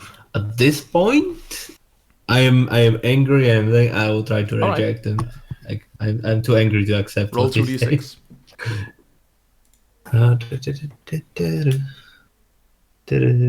Do you have a condition that makes it worse for you to reject? Angry, -2 to comfort or support, pierce the mask, guilty, provoke and assess. Okay. Nope.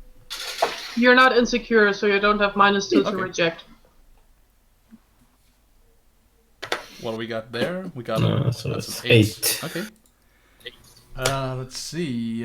On a 7 to 9, on a hit, you successfully tune them out. On a 10, choose 2. On a 7 to 9, choose 1. Okay, what is the thing? So you managed to tune him out. You can pick either clear a condition or mark potential by immediately acting to prove them wrong. You can shift one label up and one label down, your choice, or you can cancel their influence and take +1 forward against them.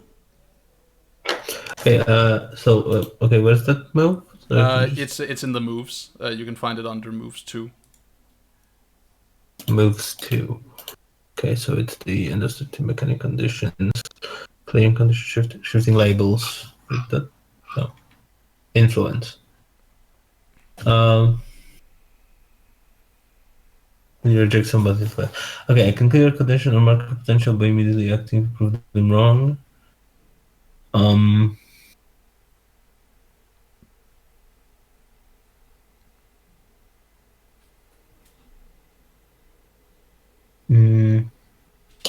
I would choose one. So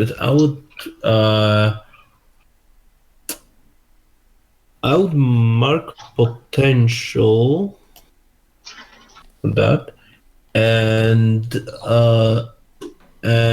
I will try to acting to prove them wrong. What does that look like? So basically, I would try to I would start screaming at him. Like he basically said that I'm too hot-headed to meat-headed and just rushing away into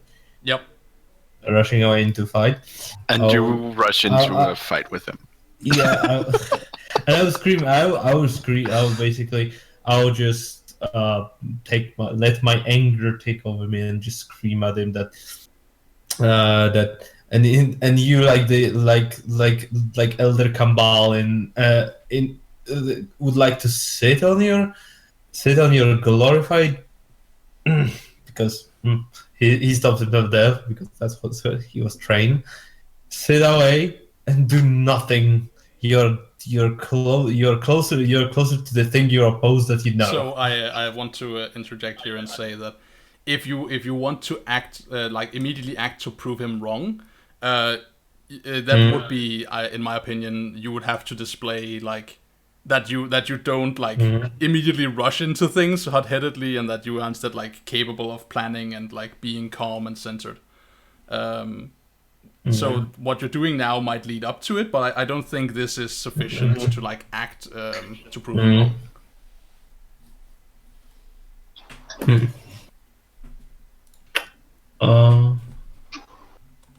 I would prove him wrong now, is he? I know. I would after screaming that, I would just turn away to the rest of the team, and just be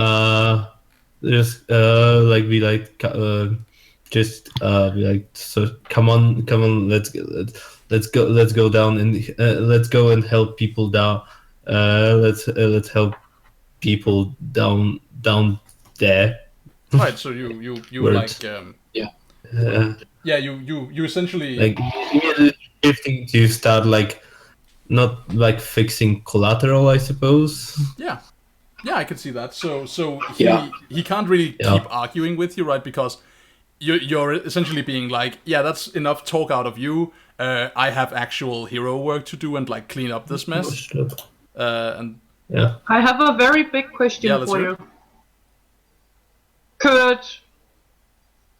Could Starlight steal this big man's rush by actually just bending reality to fix the fucking house? So you could potentially like aid in this test, I guess. That would only bump it to a 9. Like, I can help fix shit. Stop being such a bitch. I mean, so you helping to fix shit, I guess, is like, this follows from the conversation they had, right? This is a moment between Faust and Vigil, where they have a little spitting contest, and Vigil rises above Faust's taunts, instead like choosing to be like, no, we're gonna fix shit now, and then when he moves to do so, you can definitely like be supportive of him by being like, yeah, we're gonna fix shit now, and then like help rebuild the thing with your powers and stabilize the building. I look to Vigil and like point to Eternity and say, what are we gonna do about him? Don't.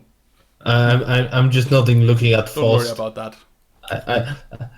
No, I'm just like little looking at him. I think this is within your ability to handle, and just jump off the building down to just. Yeah. So he looks after you with maybe like a sneer on his face. You can't see, but the rest of you can see. Like for a moment, he's like, "Well, screw you," right? And he turns to Eternity and like grabs him by the arm and is like, "All right, up you go. The heroes have arrived." And then he sets off, like he grabs him, like I think he like slaps some handcuffs on him that he produces from behind his cape, and it lifts up into the air and like flies off with this guy. I think when he goes to get the guy. Just because I'm probably standing by the guy. Okay.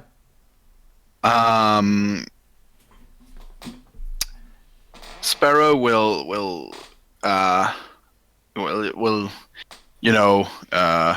remove her restraints when he needs it, and then she'll say, "Vigil knows we have his back," and then she'll help with the cleaning up. When you do that, he turns to like give you a moment of his attention, and he's like, "Oh, I have no doubt of that. The question is, are you worthy of serving next to him?"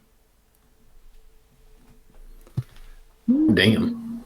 And he's let's call that an influence too, right? Let's have some more attempts at rejecting influence, if at all relevant.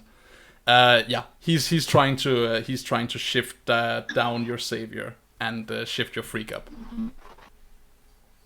Okay, and what do I roll to resist him? Because fuck 2d6. that dude. Flat to d6. Let's hope this goes well then, because it didn't. So Can I? Any team members want to someone help want to throw me? in? Yep. I would help, but I'm currently plummeting down the building. Sure. Yeah. Starlight can Yeah, help, you can. right? Sure. Oh, Nightshade will help Well, yeah, too. you can throw in. if you want. I have a feeling that. Well, what the hell can Starlight say? Nightshade gotta walks help. over and kind of stands next to Sparrow and looks at Faust. It's like, well, we did most of the heavy lifting here. Yeah. And turns back to Sparrow and's like, come on, let's go help Vigil. He comments like, yes, and what lifting it was. But you can add like a team to this, which means that Sparrow can shake off this guy's influence. Right. Cool. Did you I wanna think also- Starlight will add. And where the hell were you? Huh? What makes you worthy of being by his side when you're not actually by his side? And then she follows the others. He I don't think he responds to that, right? He wants to, but at this point he realizes that you're basically just speaking up, and like he has no real reason to kind of care what you have to say. So he doesn't respond. He just seems to like tunnel vision on getting this guy out of here and dealing with his injury. So he levitates and like shoots off into the air with his prisoner, hauling him to jail. And then she follows after Vigil, giving him. What's Domoflel in I English? don't know, like giving him an open palm slap on the back of the neck. Yeah, with a stop poking holes in people. Yeah, we get like a panel of the four of you on cleanup duty and having like post-combat conversation.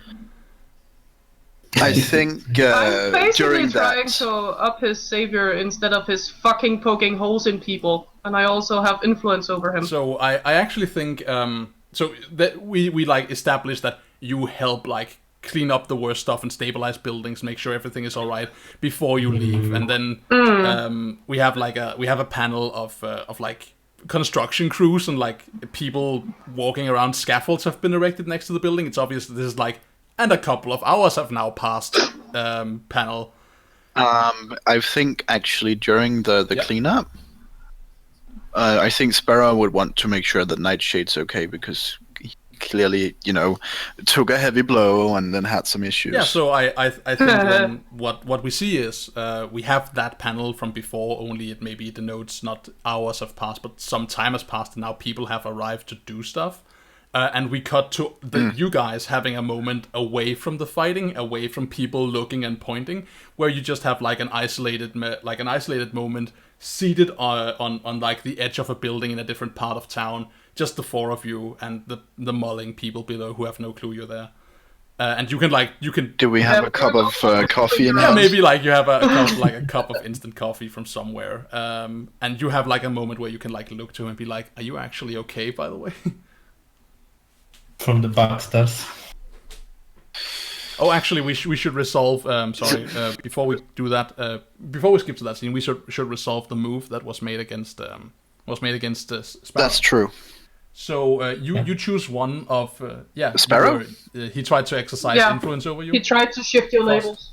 Oh yes, I thought you meant the trying to shift labels that Starlight did towards Vigil. So take a look at moves 2, and then pick one from the list of things you can do with your influence. Influence. Is that me? You're still? I'm confused. You're much So confused. if you look under influence, there is a Yes. there's a header called when you reject someone's influence, and then there are 3 options. You can clear a condition, yes, shift down the there, label, okay. or cancel their influence. Which would you prefer? Because you can pick one due to the assistance. So if I don't cancel the influence, am I still No, affected? if you don't then? cancel their influence, it means he still has influence over you. He's still a grown-up. His word still carries weight, and he could exercise his influence over you again. If you cancel his influence, it means he doesn't have influence on you, which means that in the future he couldn't pull this move on you unless he took influence over you somehow. Okay. In that case, I actually think. Let's see. That's difficult. I think I would like to shift labels. What do then. you want to shift? I shift one up, Yep. one down, right? I think I would want to shift my superior up because she's been very good at as I said, damage control and kind of assessing the situation, I guess. Which is a move we haven't And seen. for that but reason, yes, and for that reason, I think I'll shift danger All right, down. so danger down, superior up. Yes, Okay, so which superior. actually equals them both out at 0.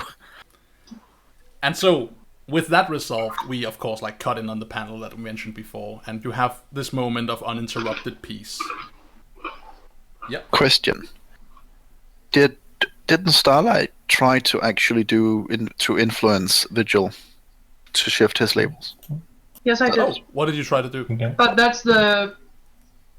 She slaps him, on the back of the head going, "Stop poking holes in people." Oh right, yeah, absolutely. Sorry, that I know you said that, but it completely like just passed me by that you're totally exercising influence. Yeah, you wanna Like "Stop fucking poking holes in people. We're here to save them." We're not going to stoop to that fucking level. Okay, let's see if you when you have influence over someone, take +1 on all targets against them. Yeah, sure. When you take advantage of your influence over someone, when someone with influence over you tells you who you are and how the world works, accept what they say or reject their influence. This is what that is. So yeah, She doesn't actually know she has influence over him. She's just stop poking holes in people. so yeah, what's your reaction to this vigil? Starlight coming at you. Well, he did already said the "ow" from the slap. That was the reaction to the slap, not to the words. But he'll be like, he'll probably go a little bit solemn for a second. Think about it. Like, look at his gauntlet for a second, and remember his anger would go a little bit down right now because he vented it on the So yeah. so to get rid of your conditions, you need to undertake some specific types of actions. No. Just I suppose he's still brimming with anger, so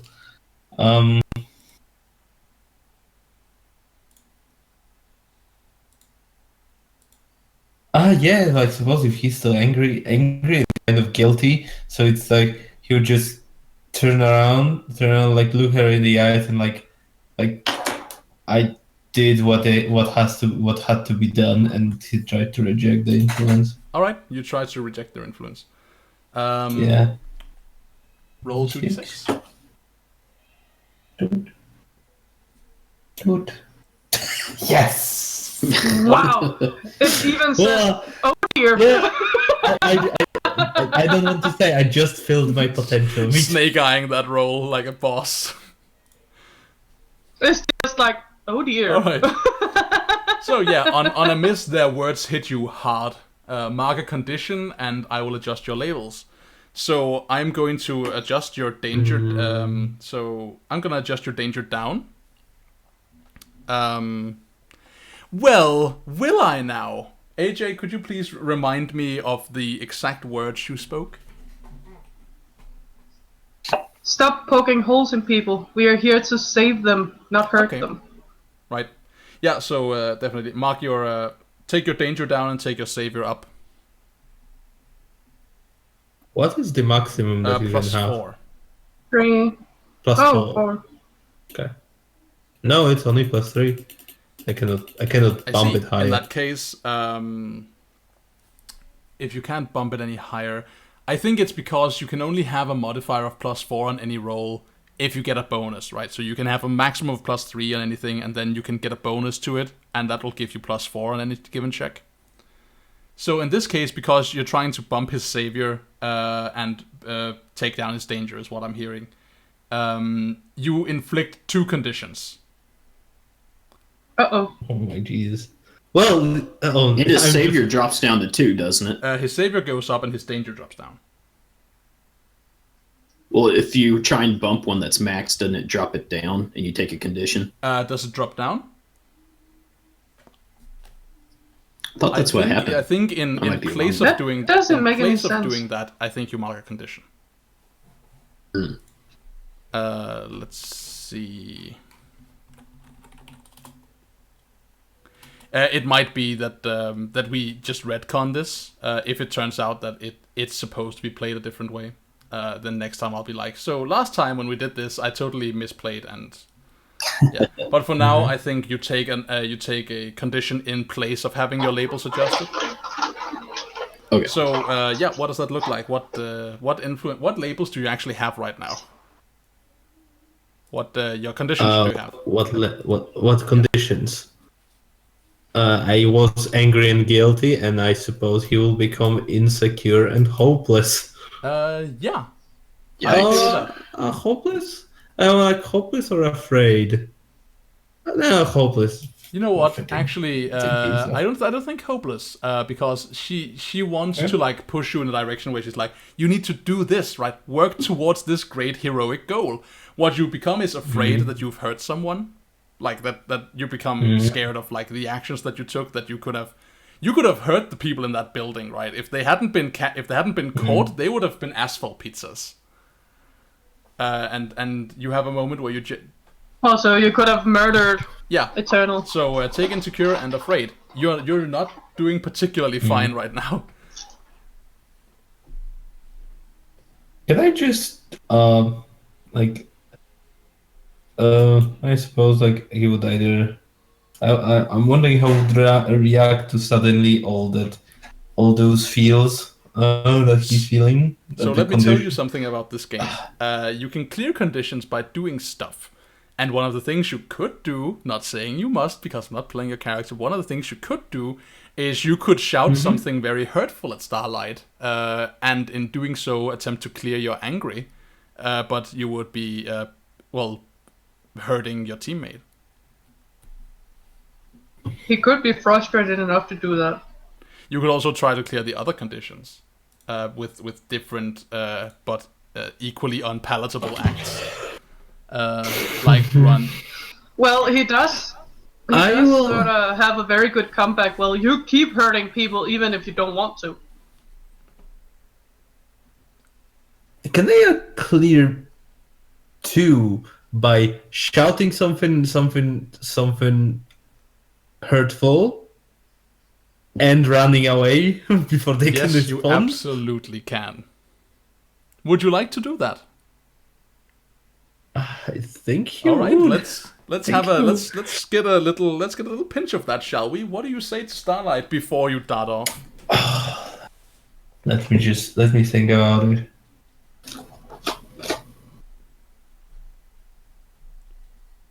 He'll be like probably like get the like pokey finger, like point at it, like you calling me like like how dare you call me danger, like call me out on my actions, like call me out on my actions when you literally throw yourself in, like to bend the rules of reality. I like my spear can only kill one person. You can just like your like your what I'm looking for A time your no, well, yes, that thing, but like your irresponsibility, okay, your irresponsibility with your powers can be like can like destroy the world. And he's like, don't ever lecture me about the about taking risks. And he just like turns around and poof, and like super speeds away. Dig it.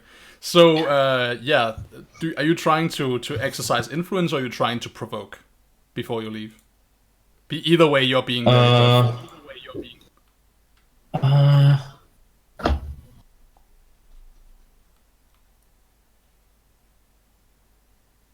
What would provoke So provoke do? would just be to like have you take an action to like to act in a certain way. That could be like maybe he wants to make you cry.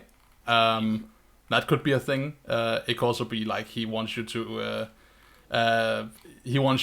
apologize, or he wants to make you like feel bad for using your powers. That could be a thing. He could also be using his influence to like try and shift your labels. I don't think I have the influence of No, a you don't. satellite. In that case, then you can't exploit influence. So it sounds like you're trying to Yeah, I can provoke. I will just provoke. Yeah, what are you provoking in your own words? What I'm trying to get her to do, like, to be fair, like he would try to get her to, like, literally shut up, and stop lecturing him on his. That's like what he yelled that he Stop intended telling to me do. what I did. Like, yeah, like stop judging me. Basically, you have no right to judge me. You're more dangerous than I am, Yeah. bitch. Yeah. So do you feel like this is Like you are, I think he will, like, not non-intentionally, but he tries to make her feel like he starts feeling bad, but he's trying to hurt her? trying to make her feel even worse than he does. Like we've heard what's being said now. Do you feel like this would hurt? Like this would be hurtful to Starlight? Okay. Oh yeah. Roll to provoke. That is a plus superior.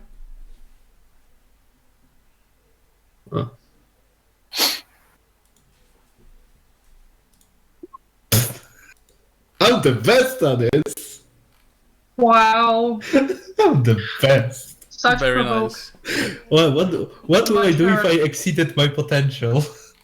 Yeah. So what happens is you miss, right? So you fail the action. That means you might be hurt. I will allow you to decide for yourself if you're hurt, Starlight.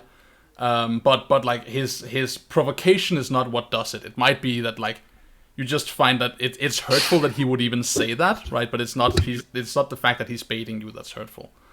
Then in response to this, let's see. Yeah, I mean the solution here is obvious. You mark your hopeless condition and have to retreat from the scene, which happens. However, in doing so, as you retreat from the scene, you clear both afraid and dangerous, Angry. running away, and then realizing that you were being an awful person to like on purpose. Running basically straight to the nearest brick wall. Just like you're off. You don't bother with these guys anymore. So that would be very hurtful if it wasn't because he ran away crying. Exactly right. It's like he's obviously himself like very hurt, and he's definitely like lashing out in anger, and then he's just off. Right? He doesn't. Can I come forward? Who do you want to comfort? Yeah, Starlight. absolutely. What do you? Go like, He's hey, don't standing listen to there. him. I think you're right. Yeah, is that sufficient for you, Starlight? All right. Yep. It's just like you can see her entire face, like what? Okay. And then he runs off like a little bitch. Roll plus mundane to come. Me? Sparrow. No, okay. For fuck's sake. Yeah, the best. Look at that. I think it's very unfair. I can always mark potential by missing. Have I missed once? No. That's unfair. Don't worry, I'm just power I think leveling. this is the second one I'll actually have Yeah, missed. mark potential, of course, for I missing. think. Um, Oh, do I do that every time? Mark potential. But it's miss on a move. Oh, Isn't everything everything a we move? do Yeah. is moves. Yep. I will mark 2 potential then, because I had one earlier where I missed as well, I think. What did I? Helmet is right. Yeah, What- so I what- think what- what happens is you try to like comfort her by being like, no, you're great. Don't listen to him telling you about how your powers are dangerous and can hurt people. and you have like this moment of self-realization where you're just like, I'm starting with the man in the mirror, and just like you're suddenly like very aware of the hypocrisy of what you're saying because you're not entirely comfortable with your own with your own situation. Mark insecure. Yeah, and that was me. Oh, I think the second you try, she just looks at you and then she sees your face change with a. yeah, it's like this. It's obvious that you don't believe what you just said. It's like the peppy attitude comes out, right? It's like we get like literally like panel for panel. It's like a smiling like you can do better face, right? Don't listen to him. And then on the very next panel, it's the same shot, but it's just like a mopey face. It's like, oh. Oh, I know. Now I figured out what I want for my what is advancement. the last thing we see? I want to give you an opportunity, Nightshade, to make an action, to do something before we wrap up this issue. Do you want to do something, or like do you want to let the scene end here? Well, Nightshade kind of looks in between all of them and all the drama and just really doesn't say anything. Right, so you distance yourself from this. Yeah, that's cool. That kind of inaction sometimes speaks louder than action. So yeah, definitely. We have like a panel dedicated to you not doing something, right? It's very obviously you like distancing yourself from their emotions. Yeah. And on that note, I think we end on like we turn the page and it's like that's the we have a shot of Main Street being repaired. And like Halcyon City going on, but we're left on kind of a somber note in terms of your team and how you guys are doing. And then I think maybe like the final, like it's almost an entire page splash panel of like the cleanup crew, except there's like the one wide panel in the bottom that is that shows like a some kind of like distinctive looking boot that we haven't seen before, but it's obviously part of some kind of suit, right? It's like a super suit or a costume of some kind, standing next to a pair of shattered muted crystals on the rooftop where your fight was. It's like someone is stopping there, and we see them like cast a shadow on the crystals, hinting at the fact that someone have taken notice of the events of the battle and that this is not the end of this.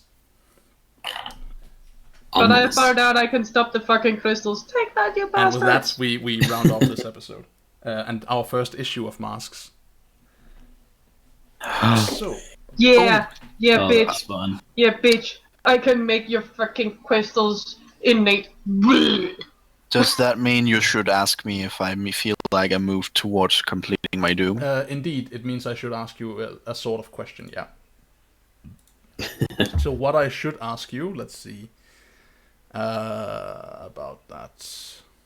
I should ask you some. Where is it? An end of session move I have to make. I just need to find. There it is. Okay, so first thing I'm going to ask you are the general end of session questions, which are Yes. Let's start at the top. Starlight. Yes. Do you feel like you grew closer to the team, grew into your own image of yourself, or grew away from the team?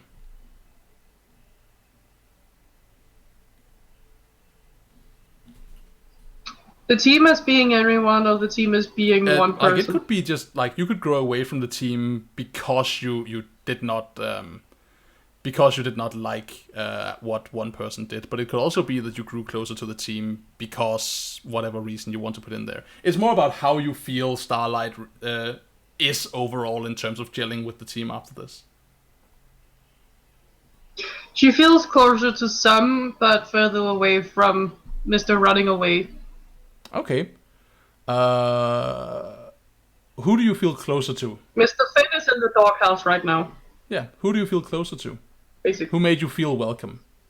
Sparrow. Okay. Does Sparrow have influence over you? No. No, she kind of failed that, but at least she tried. All right. So you give influence to Sparrow, and Cool. you can either clear a condition or mark potential. Your choice. Marking Alright. potential. Finoa, Vigil. Did you feel like you grew closer to the team, grew into an image of your own self, or grew away from the team?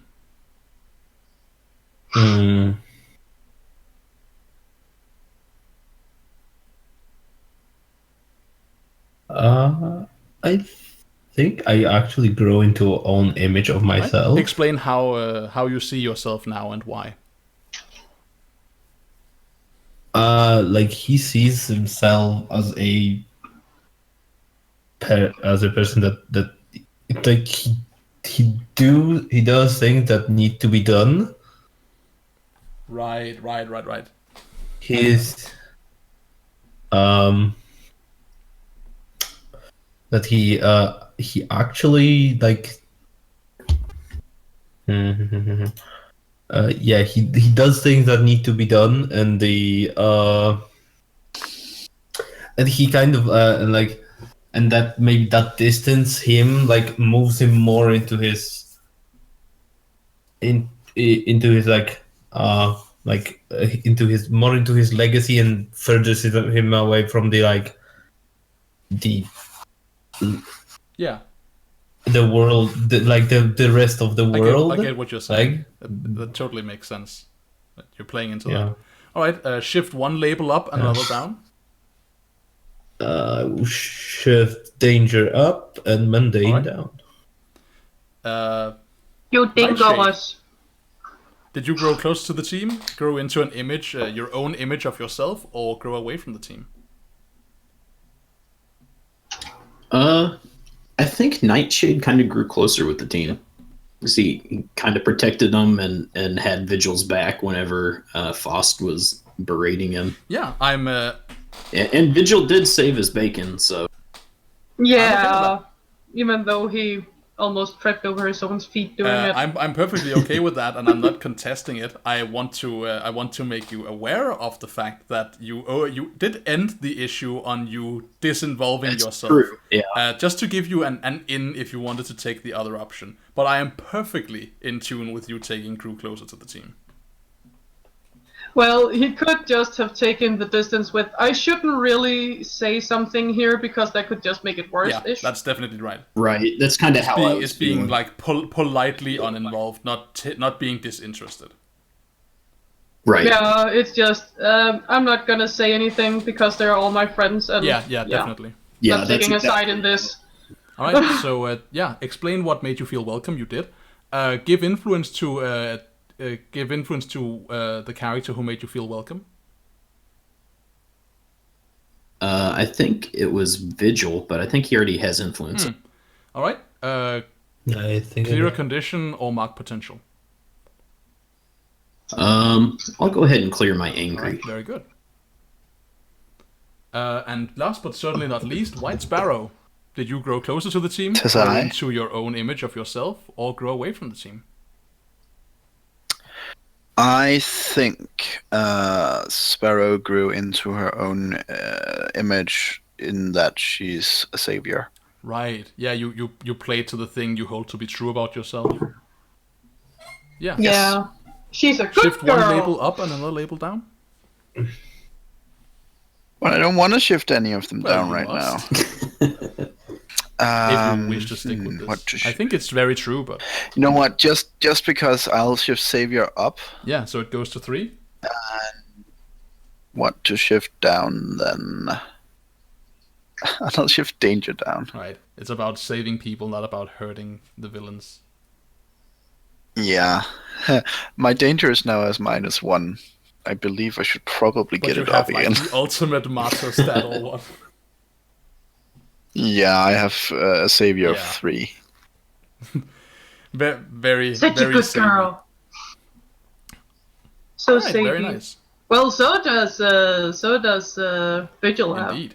And now the question becomes: do we feel like you moved closer to defeating your nemesis this session?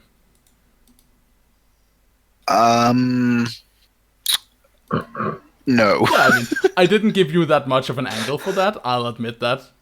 I mean, if unless you count, but I would have said if I had felt like I grew closer to the team, I could potentially angle for the whole friendship angle, making me stronger. But Yeah. I didn't. So Yeah, I think that's the So no. honest response, right? Is that this actually didn't happen, and though we will get more chances to interact with it in the future. For this session, you did not. So mark your doom track. is it just one? Let's see. Because as I understand it, I mark 1, and then every time it reaches 5, I pick a power until I've picked all 5 of them, and then I die. Yeah. Let's see if that is the case. At the end of each session, did you make any progress on defeating your nemesis? No. Then mark your doom No. track. Yep. So mark 1 doom track. Okay. There we go.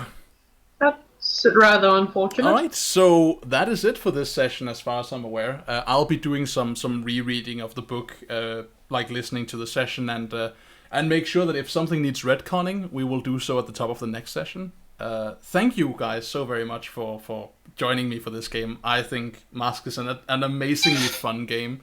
I like the themes of it Definitely. very much. I've been playing this game like for 2 one-shots, and I was like enjoying myself immensely. But one of the things that happens in one-shots is that you tend to brush very quickly over character creation because it's not as important to get in as much detail because you've only been needing it for that one issue. In this case, though, we took our time dealing with the characters, and man, oh man, did we get a rich gallery of very troubled teens to work with. So thank you so much for being here and joining me and lending your creativity to this. This was fun. Yay, I only end the thank you game for with having us. two conditions. Woo! Yeah, do conditions, Conditions carry over? carry over. But Yeah. I will check to see if you like remove one at the end of each session or something like that. But as far as I'm aware, then they just persist. I don't want to feel insecure. It hinders my ability to be a savior. I'll look into this. Don't worry. I don't particularly like being guilty or insecure either, but I see you guilty and insecure and raise you on hopeless. I see you're hopeless and I say screw you. Indeed. Aww. Stop being hurtful. That's so good. I was sitting on the edge of my chair being like, I can see that you can like be very hurtful now, and that will help your conditions. Are you gonna go for it? And I was like, is he gonna do it? Is he gonna do it? And you were totally just on point, right? Being like, yeah, I'm just gonna fucking shoot my mouth off at you and then run away because I need to clear some conditions. And it's just like, yes, the drama. It's so good. And I look at and I look at my advancement right now, and like there is actually the thing that I can take a sanctuary from the Doomed playbook. And I just go back to my hiding Yeah, so hole. actually a point that I should also bring up before I bring this to a close, I guess, is did anyone get enough potential to get an advancement? Yep. Not yet. Nope, Very cool. not me. Do you I know did. what you're gonna pick, or do you want to unveil that to us at the top of the next session? It's probably will be either rearrange your labels and add +1, or take sanctuary from the Doomed playbook. Right. Well, tell us Ooh. at the start of next session. We will be eager to learn exactly which one you picked. But until then, Okay. thank you very much, ladies and gentlemen, for listening to this, our first episode of Masks: A New Generation. An amazing game. So much fun. Teenage superheroes. What could be better? Apocalypse World engine. It's so good. And I want to give a big shout out to the lovely folks at Magpie Games one more time for being very receptive and super supportive of the community in development and in use of their game.